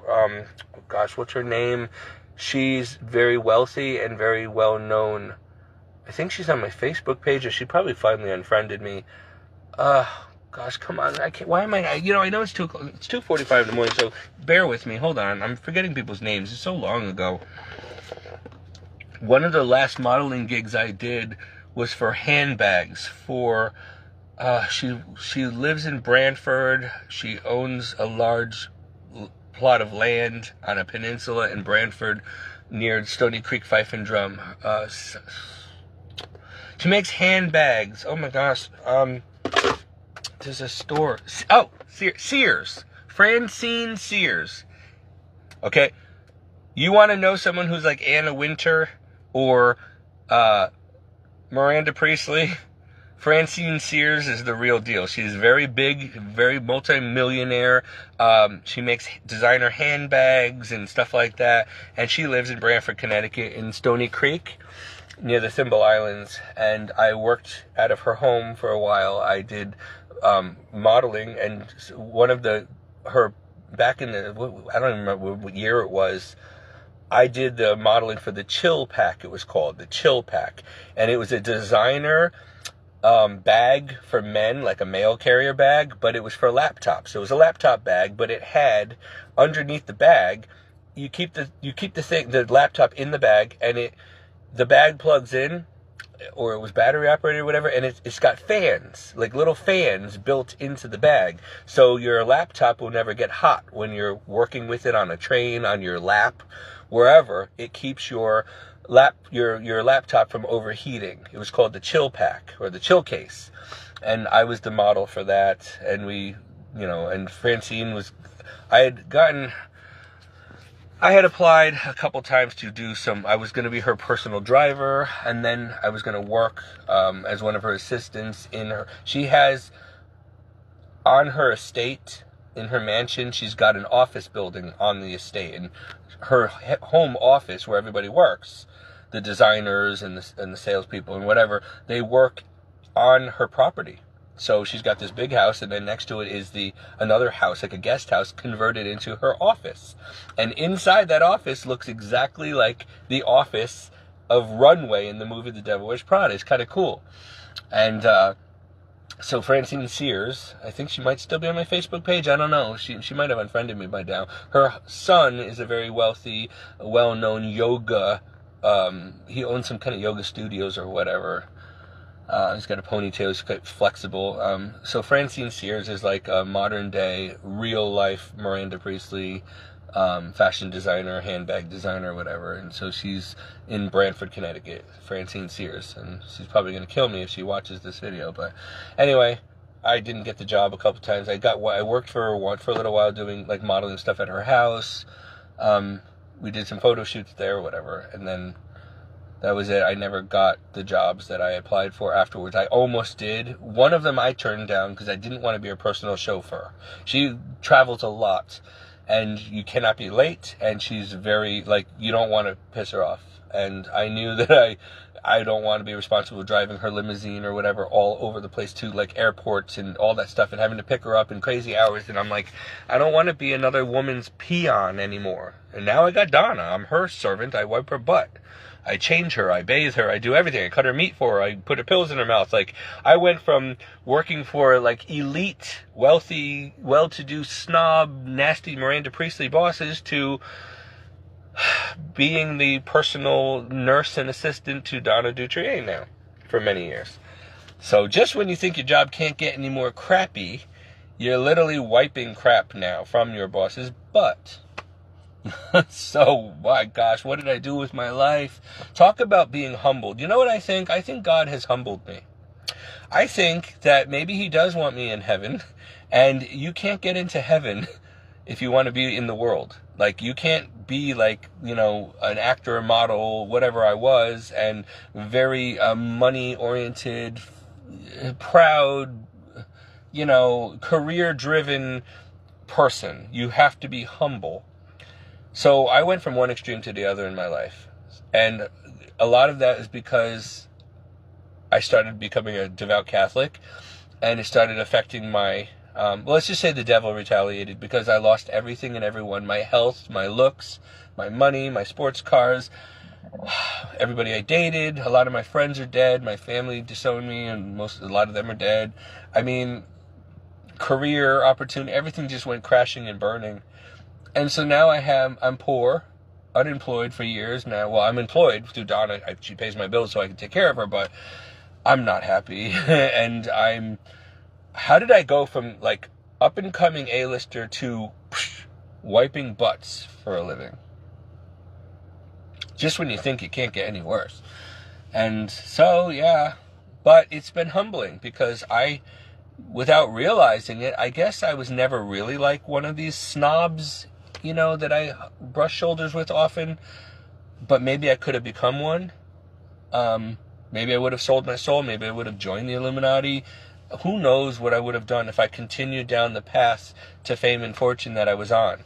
And then I was also doing very well in business and stuff. All these jobs that I worked for with these elite people as my bosses and stuff, the fancy parties and just everything. And now I have none of that anymore, and I'm hated by everybody, and I have poor health and no money and no credit, and nobody even knows who I am anymore. And when I show them photos of who I used to be, that's not you. That was never you. You're not Steve Deneau, the actor and model. You're not. And I'm like, yeah, I am. They're like, that can't be you. And I'm like, it's me. You don't look anything like that anymore. I'm like, dude, I'm 46 years old. I've had a rough 20 years, and like, don't tell me. I know myself. That was me. So, what happened to you? How do you go from that to this? And I'm like, that's a major fail. Is it? Or is it God's way of humbling me and the devil's way of punishing me for leaving? Satan had plans. He would have offered me the world. I chose Jesus. And so when you do that, it becomes a road of the cross. It is often lonely. You're persecuted, alienated, hated for no reason. You lose everything. But I would do it all over again. In fact, it's bittersweet when I say this. I hope I really mean it. If I could go back and do it all over again, I would never have gotten into the acting and modeling and entertainment industries. I would have gone right to seminary. If I knew then what I know now, I would not have bothered pursuing careers or relationships or even thought about marriage or any of that. I would not have been involved in Hollywood or the fashion industry or anything. I would have just gone to minor seminary and then major seminary, and I would have been a priest by 23 years old, probably, maybe even 25. I would have had a master's degree, an MDiv, Master's of Divinity, and I could have really made something of my life in a good way, not a vain, superficial, useless way in God's eyes, a hellbound way. I could have done good things for people in this world instead of just trying to seek the world's love and affirmation and popularity and try to have fun and try to get rich quick, I could have lived a virtuous, holy life. Hold on, is this thing even working? This phone charger doesn't even work. Man. Okay, I guess hold on. 1%, the thing's been plugged in the whole time. Alright, my battery's about to die. This thing has been plugged in the whole time, and it's like not even charging my phone, so I don't know what's going on with this piece of junk from the stupid Dollar General. That's why you can't skimp on things like accessories for the phone or phone cords, because they don't work. Sometimes it's not really a bargain, it's more of a problem if you try to save money and you get garbage. There's a reason why quality is expensive. You get quality or you get crap. So, I'm used to getting crap because I never have money for quality anymore. Those days are long since over. But anyway, so that's it. I just ranted for like an hour. Let you guys into my personal life again, which is probably going to bite me in the butt again. I don't know why I bother telling people all these things about myself, because you either think I'm a liar or a lunatic, or you just, I don't know. It just always ends up biting me in the butt somehow. The more honest I am, the more I try to share my personal experiences and insight in these things, these matters, the more it seems to bite me in the butt instead of help me. I guess I'm just trying to be real and I don't know. I've had all these experiences in life. What am I going to do with it? Like, if I don't share it, if I don't tell anybody, what was it all for? I guess it's kind of cool that trust me, I've had a lot of suffering and a lot of losses in my life. I would not wish that on anyone. But I've also had some really cool encounters and experiences. I guess I had the life sometimes that people would kill for, but it came at a very heavy cost. And it ruined me. And I've brushed with death and terrible, dangerous people in very high places many times, and if it wasn't for Jesus walking with me, I would have been a statistic. I would have been another missing person, or I would have been a very evil person, and maybe I'd be a Hollywood A-lister visiting, P. Diddy white parties and Epstein Islands. Who knows what would have happened to me? Probably, or I would have been one of those victims there. And so twice I was already close call. Once in New York. And by the way, I'm just going to say it. I know the editor-in-chief is probably still friends with me on here, but I don't even care anymore. I forgive you, but I'm really ticked off. I just realized the other day, after all these years, since this was 2005, I don't want to make false accusations, so I won't mention her name.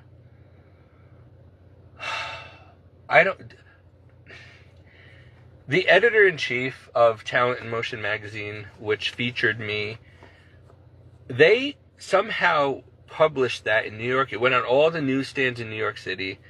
They put my phone number under my photo. Who does that? And I had crank calls for years after that. This guy would call me every night, about 12 times in a row, every night for 30 consecutive days around midnight.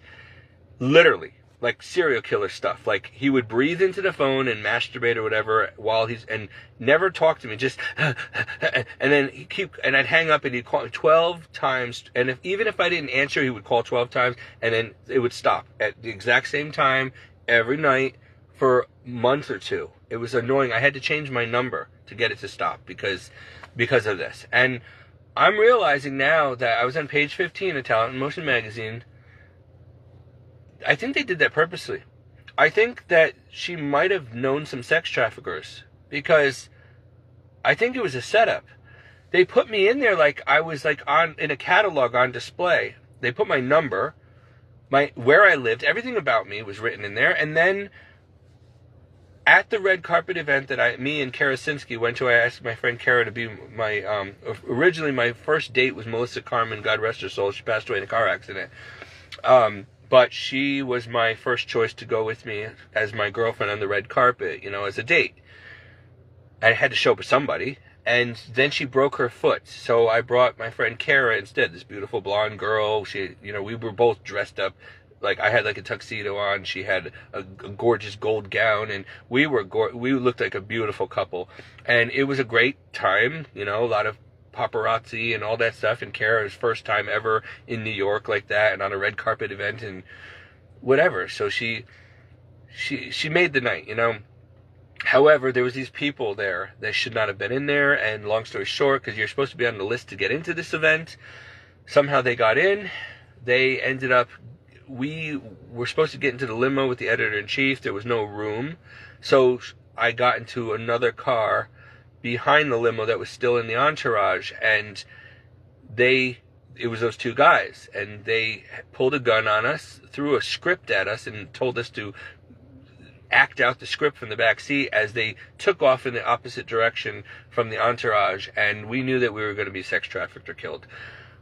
I prayed to God in my heart, and then I came up with this plan of escape, and I told Kara to discreetly just take off her seatbelt, and I acted, this is where I was a very good actor, it was very believable. I acted like we were just totally drunk and naive to what was going on.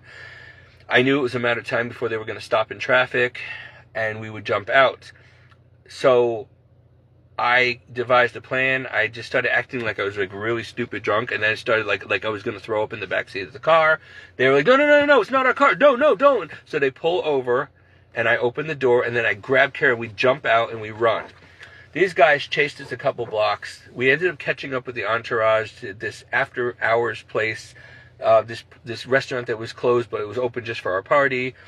And there was the editor-in-chief doing lines of cocaine, this mound of cocaine on this coffee table, and all these people. And these guys followed us into this place. I went up to her, and I'm like, do you know what happened to me? And she goes, oh, well, honey, people go missing in this industry all the time. Next time, don't get in cars with strangers that you don't know. Or don't get into cars with people you don't know, or something like that. And I'm like, you knew. And she's like, it's the business, kid. And I'm like, Kara's like, Steve, they're here. They're blocking the way out. And I'm like, okay, here's what we're going to do. We're going to go order some martinis at the bar. Just act nonchalant. We have to go back out that way, she said. I'm like, no, we don't. Just trust me. So we ordered some martinis. And I said, I scoped out. They were standing near the door waiting for us. I said, here's what we're going to do. You're going to get up, and you're going to just go to the bathroom. And I'm going to wait about a minute or two. And then I'm going to follow you. The bathroom is near the kitchen door. You're going to go into the kitchen. She goes, Steve, we can't. I'm like, we're going to go into the kitchen. We're going to run through that kitchen like Jack and Rose ran through the boiler room in Titanic. And we're going to go out the back door, and we're going to run to Grand Central Station. So she did. She went in first, and then I followed. A few minutes later, I got up, and then we took off. I don't even know if we paid that tab, actually. Actually, the drinks were on the house anyway, so it doesn't matter. So who cares at that point? You know, our life was in danger. So we ran to the kitchen. We went out the back way, down some alley, and we just walked. We must have gone 5-10 city blocks to get to Grand Central Station. We got on a train at, like, I don't know, it was one of the last trains out. And we were just terrified. I didn't go back to New York City for like 5 years after that experience because I was almost sex trafficked. We would have been missing people. Me and her would have been gone because we were both really good looking at the time, and these guys were obviously traffickers. And so I never wanted to ever, you know, you know, and that was before the whole Epstein Island thing. I had no idea still at that time. I slowly went back into the business after that, but very weary. And then it happened in seminary, where I was sent to El Paso, thrown into a flop house run by a priest, and that was a house of horrors. I don't want to repeat again the terrible things that happened there. People were being killed there, and I escaped. Praise God again. God got me out of the impossible. You can't get out of that place, but I did. Supernaturally, I got out, and you know, the rest is history. I don't want to talk about it anymore. But what a wicked, evil, disgustingly dangerous and satanic world we really live in. And if you people knew what I know, both sides of that industry, both sides of everything, and they run everything. They run our governments. They run everything. These are wealthy, elite people. They're very powerful, and they're very sick, sadistic, evil.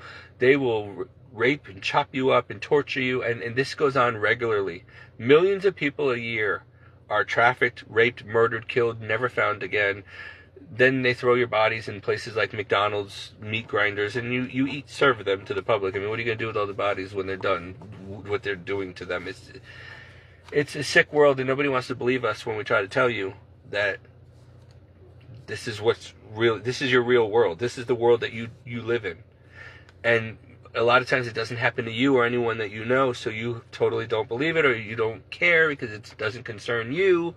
But I'm telling you, if you knew what I know, what many of us know about this world we live in, you would run to the Lord Jesus Christ.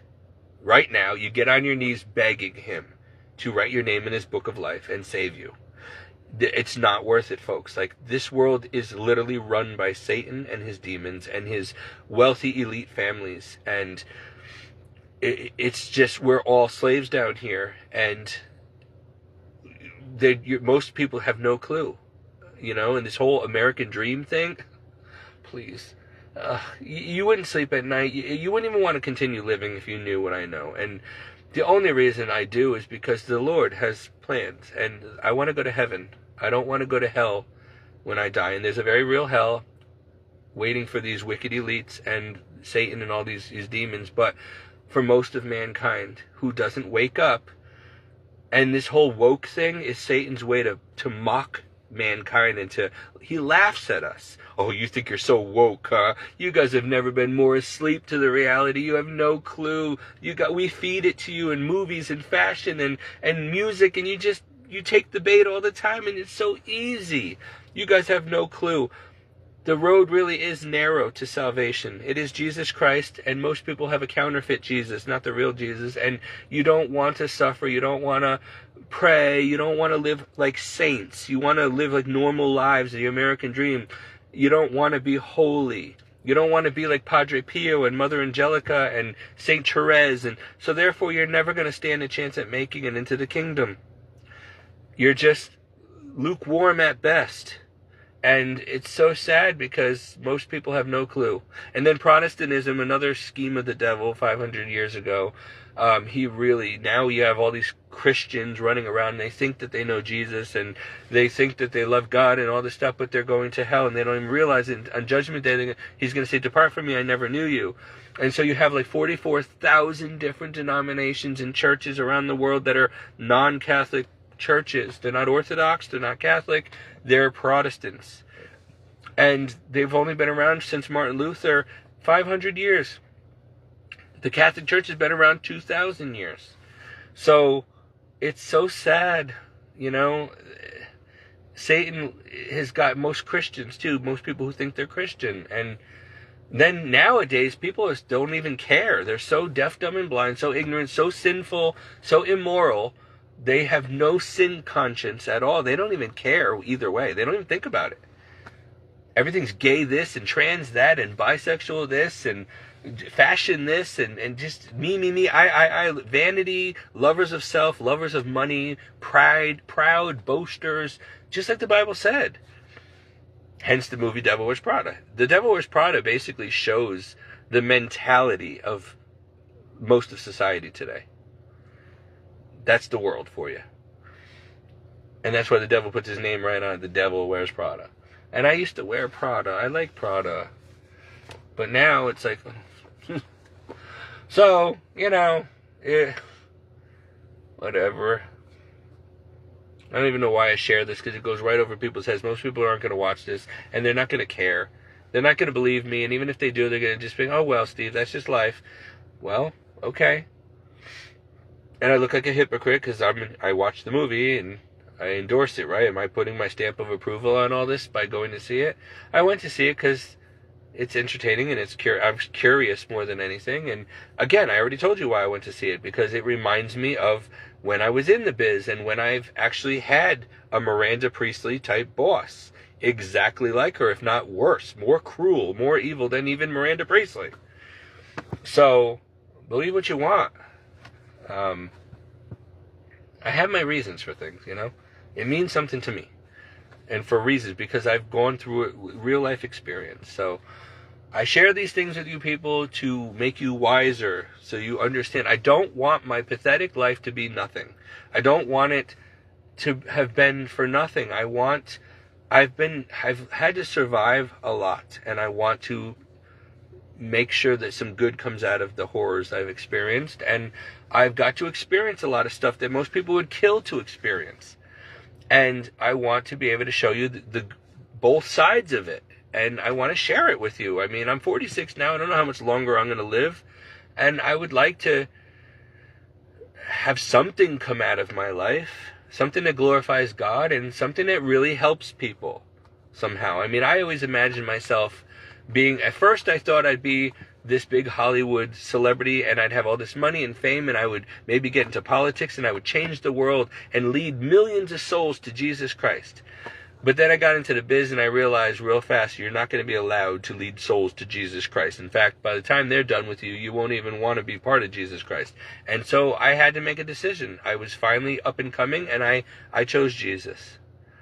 And I lost everything. It took me years to build my way up there and without sleeping around. Most people have to take it up the backside or get on their knees, if you know what I mean, to get the roles and to get into the business. I was offered, it was demanded of me many times, but I always said no. I didn't want it enough to have to live with that the rest of my life, knowing that the only reason I got that role or that part was because I did something disgusting to get it. Because I was a dime a dozen, and that's what they would tell me. You're just a dime a dozen, pretty face. We can replace you just like that. The next guy is not going to be so stupid to turn me down. You could have had millions of dollars. I'm like, and all you had to do is, have sex with me or whatever. And I'm like, I'm not after the money. I want to know that I did it because of me, like my talents, because I earned it. And they're like, people don't earn it in this business. The only way they earn it is by playing the game. I'm like, well, then I don't want to play the game. I don't want it that bad. He's like, oh, don't be stupid. Everybody wants this. I'm like, no, sir, I do not want this. I'm referring to a situation in the office of a director-producer one time. I don't remember his name. Scumbag. I was supposed to play this role, and he told me that before I could sign the contract, I had to do some sexual things to him, and I think he even wanted to film it. I don't know, and I'm like, no. And he's like, what do you mean, no? He's like, this is the way to break in, kid. And I'm like, he's like, you could have anything you want if you did. I'm like, I don't want it that bad. He's like, everybody wants this. Don't be stupid. And I'm like, I don't want this. And I almost punched him in the face.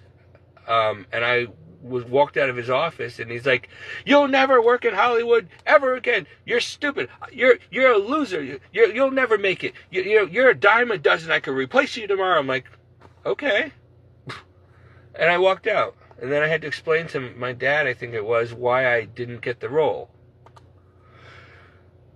So, yeah, I'm so glad I always stuck to my principles. I'm so glad I never buckled or caved in to the pressure.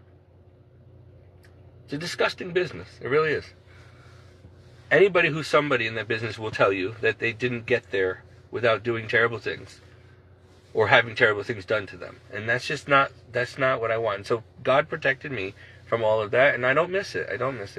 That's not the way to, I don't want it. So anyway, I'm just trying to show you guys the dark side to reality, to this world, and why I love my faith and why Jesus Christ is critical. It's crucial. If you want to get to heaven, if you want to know anything about this world, Jesus Christ is crucial. Knowledge of Jesus, an interest in Jesus Christ is crucial. Otherwise, you're not going to make it anywhere. You're just wasting your life. You're going to die. You're going to go to hell with everybody else.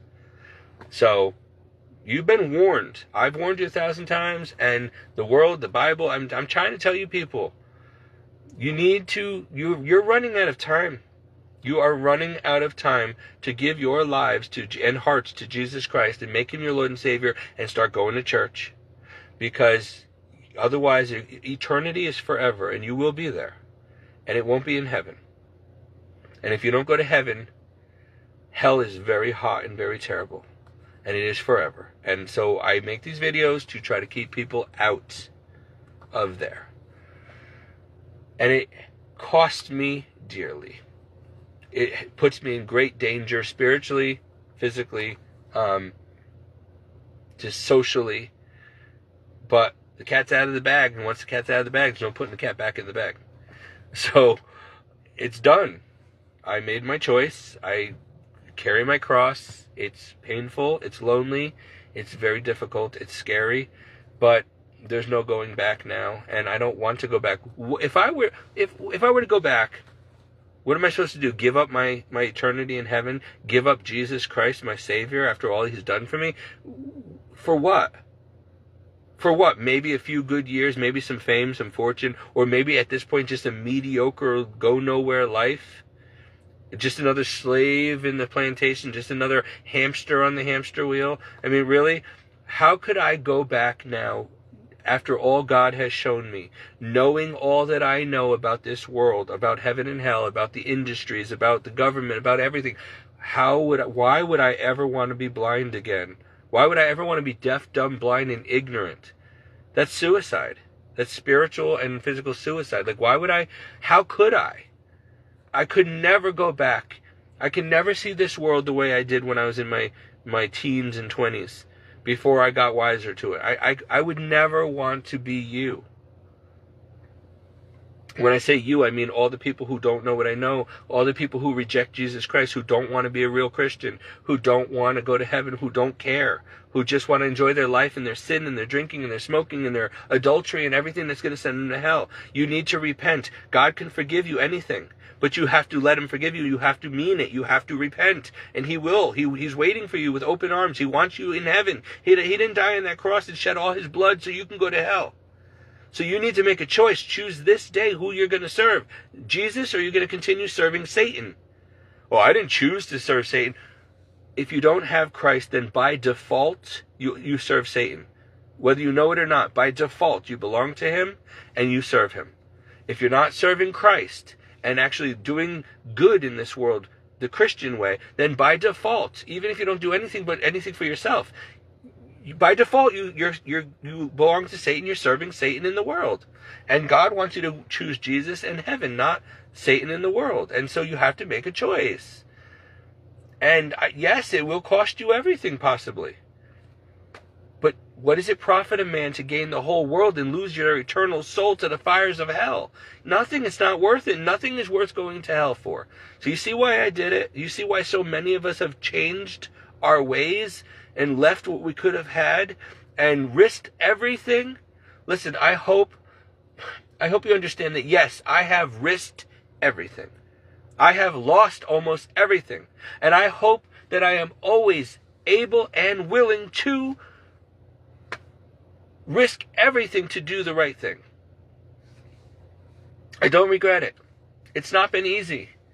Had I known then what I know now, I might not have chosen. Because if I knew that the next 25 years of my life were going to be hell on earth, I probably would have been too scared at the time to take the chance and follow Christ. That's why God doesn't show you everything right away. Because He knows you can't handle it.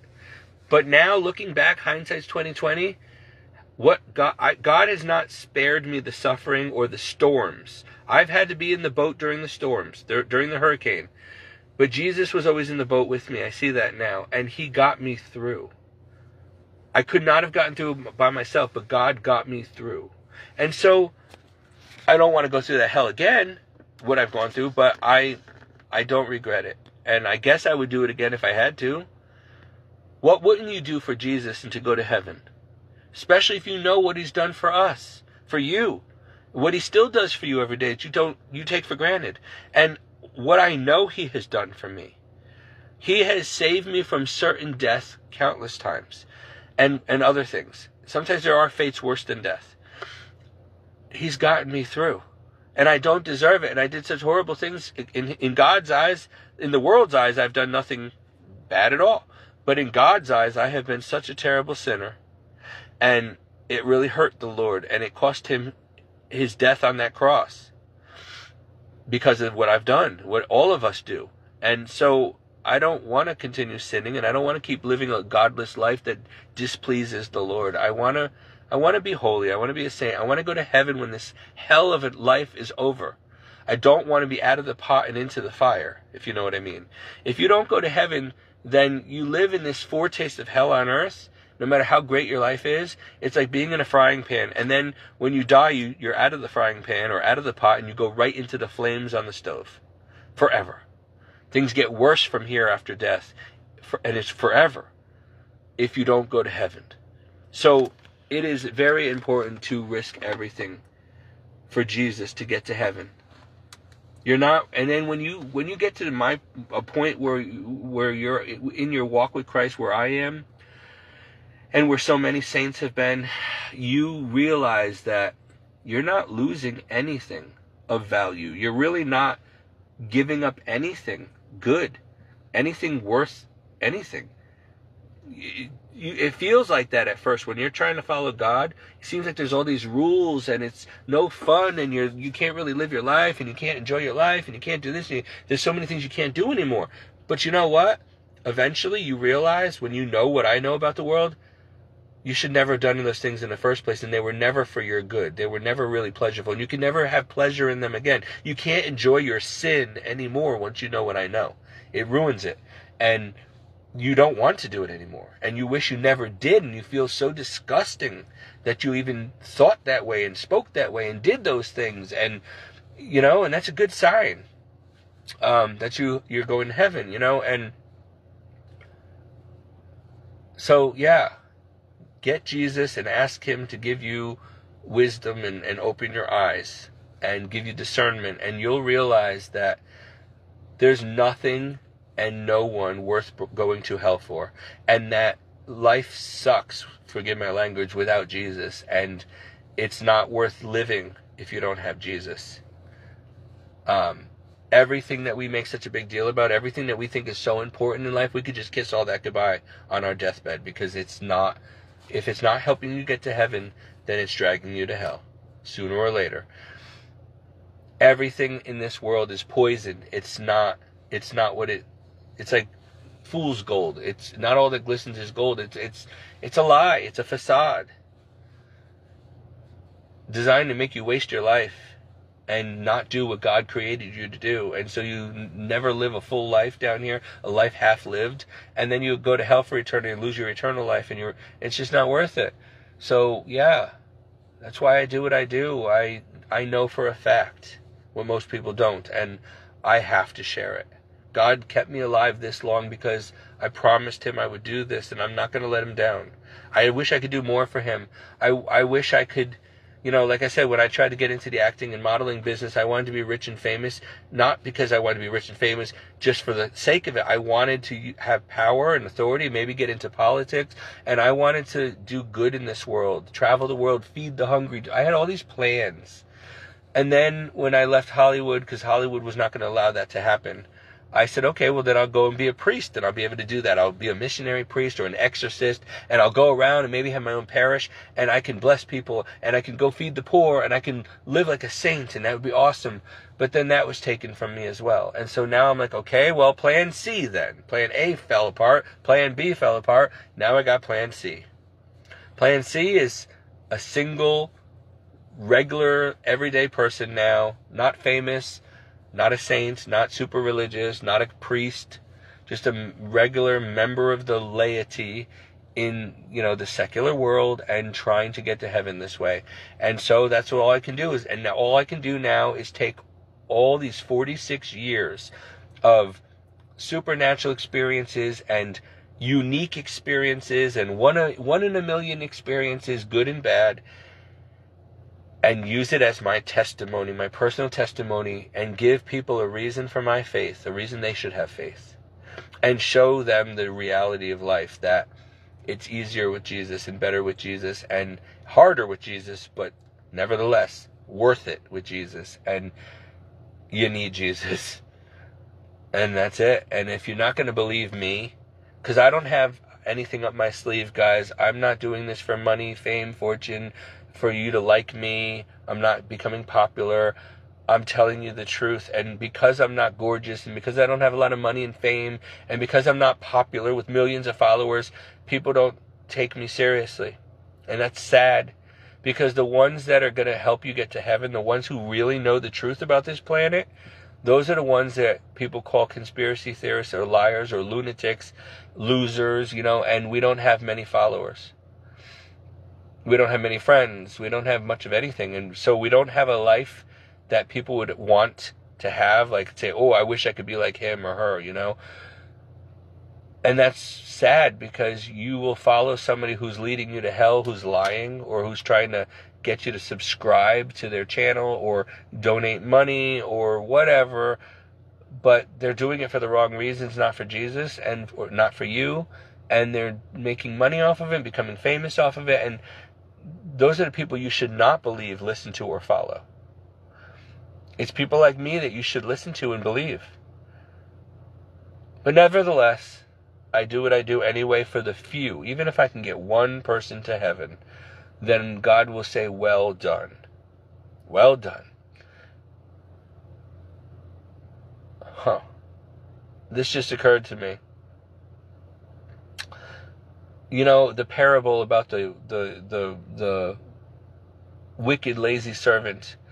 One servant was given 1 talent, and he buried it. The other was given 2, and they doubled it. The other 5, and they doubled it. But the one who only was given 1, he buried it, and he got sent to hell for not doubling his talent.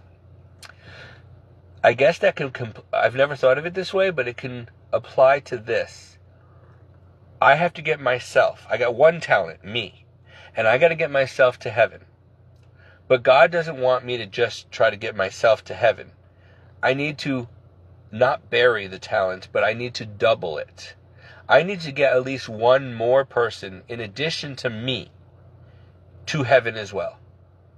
I need to not only come to Christ myself and follow Jesus faithfully, but I need to get at least somebody else, at least 1, if not more, at least 1 other soul, 1 other person, to give their life to Christ and follow him faithfully also, so that me and that person both get to go to heaven. And Jesus says, well done, my good and faithful servant. You were given 1 talent and you doubled it. Not only did you get yourself to heaven, but you got another person to heaven too. Well done. You didn't just think only about yourself and bury your talent and try to just save yourself and show up in heaven by yourself. You brought at least another person with you. You did your job. Well done. Hopefully, I bring a lot more than 1. Hopefully, I make it, because there's a good chance that I might get 10 people there, but I myself will be disqualified. And then I end up burning in hell, but 10 other people who knew me, because they knew me, got to heaven. That would just be my luck. But nevertheless, we have to do it. So I'm just trying to do my job for the Lord, and I know I disappoint him, and I know I don't do a very good job. I don't have a lot to work with.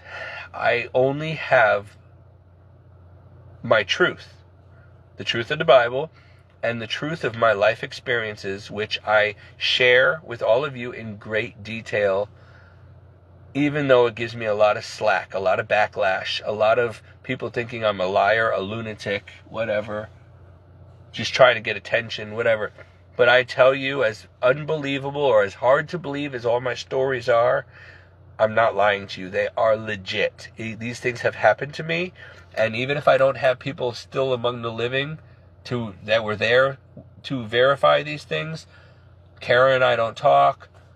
She probably doesn't want to talk about that night anyway. Jeannie's dead. My dad is dead. A lot of my friends are dead. I mean, Melissa's dead. I mean, they're all gone. So I'm down here now with just my dog and Jesus, and I don't have anybody left to verify that my stories are true. Donna can tell you some stuff. You know, people aren't going to believe her because she's 80 years old, but Donna has seen some things since since 2015 till now. She and I have, she's seen hauntings. She's seen things materialize and out of thin air and get thrown at me in the house, like the movie Poltergeist. The big heavy objects just come out of thin air and get thrown at me. Stuff that even the Exorcist probably wouldn't believe me unless they saw it. I don't know what to tell you people. These things have happened, and my only credible source is not so credible. She's an 80-year-old woman who is being diagnosed with dementia. So who's going to believe her? Jeannie's gone. She's seen things happen. Look, these people have seen ghosts with me. They've seen furniture fly across the room. They've seen objects materialize and get thrown across the room. They've seen flies, okay? Swarms of flies in the middle of winter just come out of nowhere and fill the room. Even in church, these things have happened. I mean, things happen, okay? Supernatural stuff. Ghost hauntings.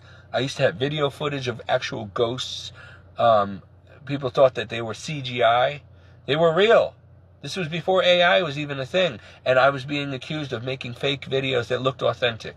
Even by the supernatural, the Paranormal Society of Connecticut and all that, said, oh, this can't be true. Ghost Hunters, that stupid TV show, which is fake, by the way, and Zach Baggins and whatever, all fake. When I submitted my footage, they said, oh, come on. We've been doing this for years, and we've never gotten footage this detailed. This has got to be fake. Nice try. And I'm like, I assure you it's real. I filmed it in my parents' house with just my cell phone. It doesn't work that way. Well, it does for me.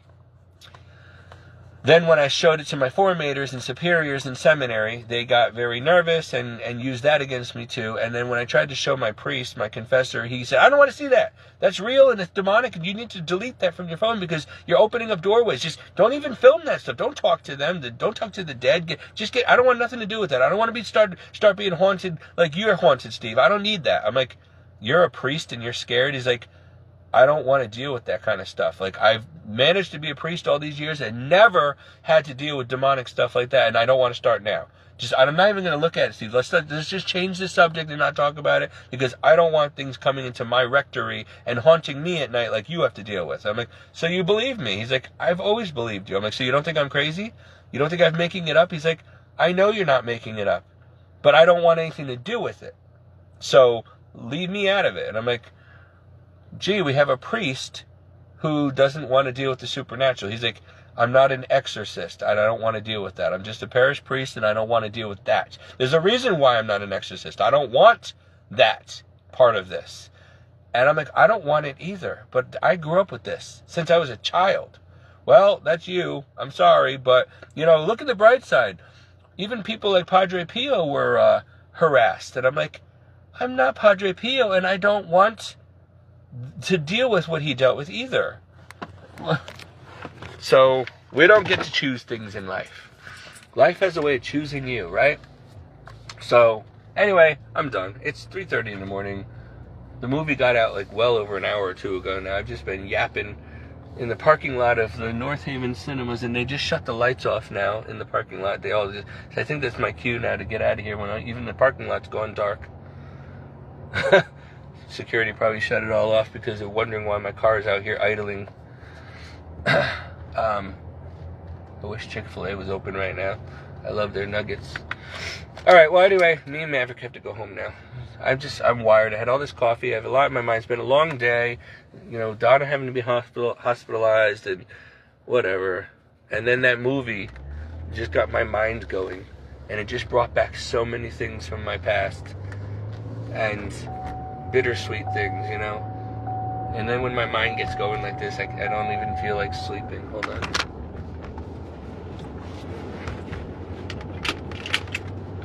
Oh, look at these weird...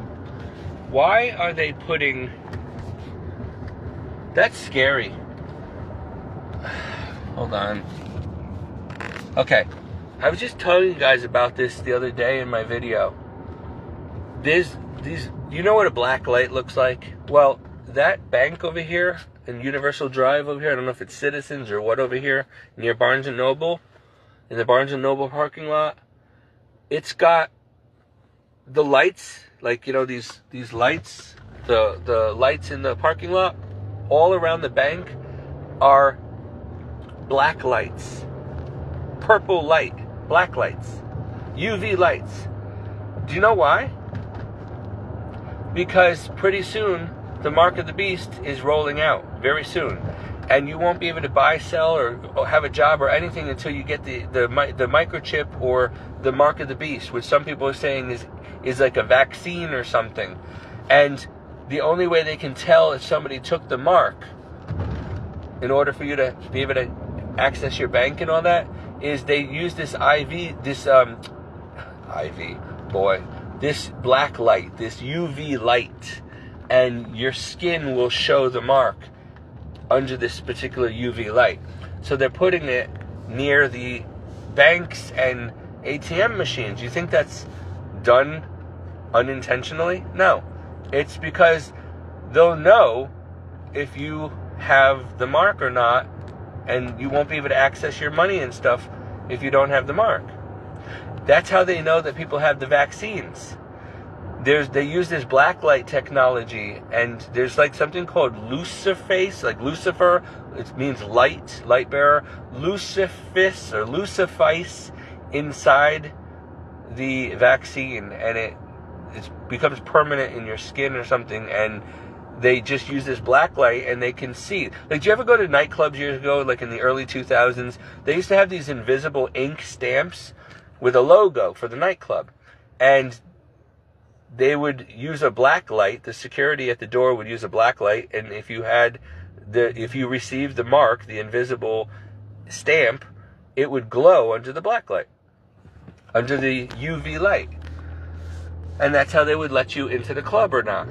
So they know that you paid at the door already. They give you the stamp, and then you just show them, you know, that you paid for it under the UV light. Well, they're using that technology eventually for the mark of the beast.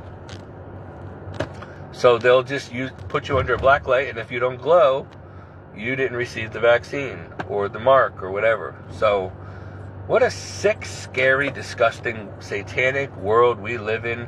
Actually, we're trapped in. And our only freedom is Jesus, and Jesus came to set us free, remember? That's what he meant by that. The wisdom of God that he will offer you through the Bible and through the Holy Spirit is wisdom is power. Knowledge is power. Ignorance is not bliss, it's lethal. And so if you have the wisdom that God gives you, you will see what's really going on, and you'll be able to avoid the mark and the vaccines and all this stuff, and you'll know. Like, I knew before it even rolled out. I warned people that they were going to be doing it, and they told me, oh, shut up, Steve, you don't know what you're talking about. That can never happen. That would never happen, blah, blah, blah. And it happened. And everybody was still, the people I warned lined up and got their shot, and then said, oh, I got vaccinated. You should too. And I got a free donut with my vaccine, and I got a free beer, and all. And I'm like, you're so stupid. You just sold your soul. If that was the mark of the beast, you sold your soul for eternity. You're going to burn in hell for a free beer or a free McDonald's Happy Meal or for a free donut? Really? And the devil is laughing because he's like, wow, that was so easy. I mean, I didn't even have to, like, try to tempt them with sex or money or fame or power.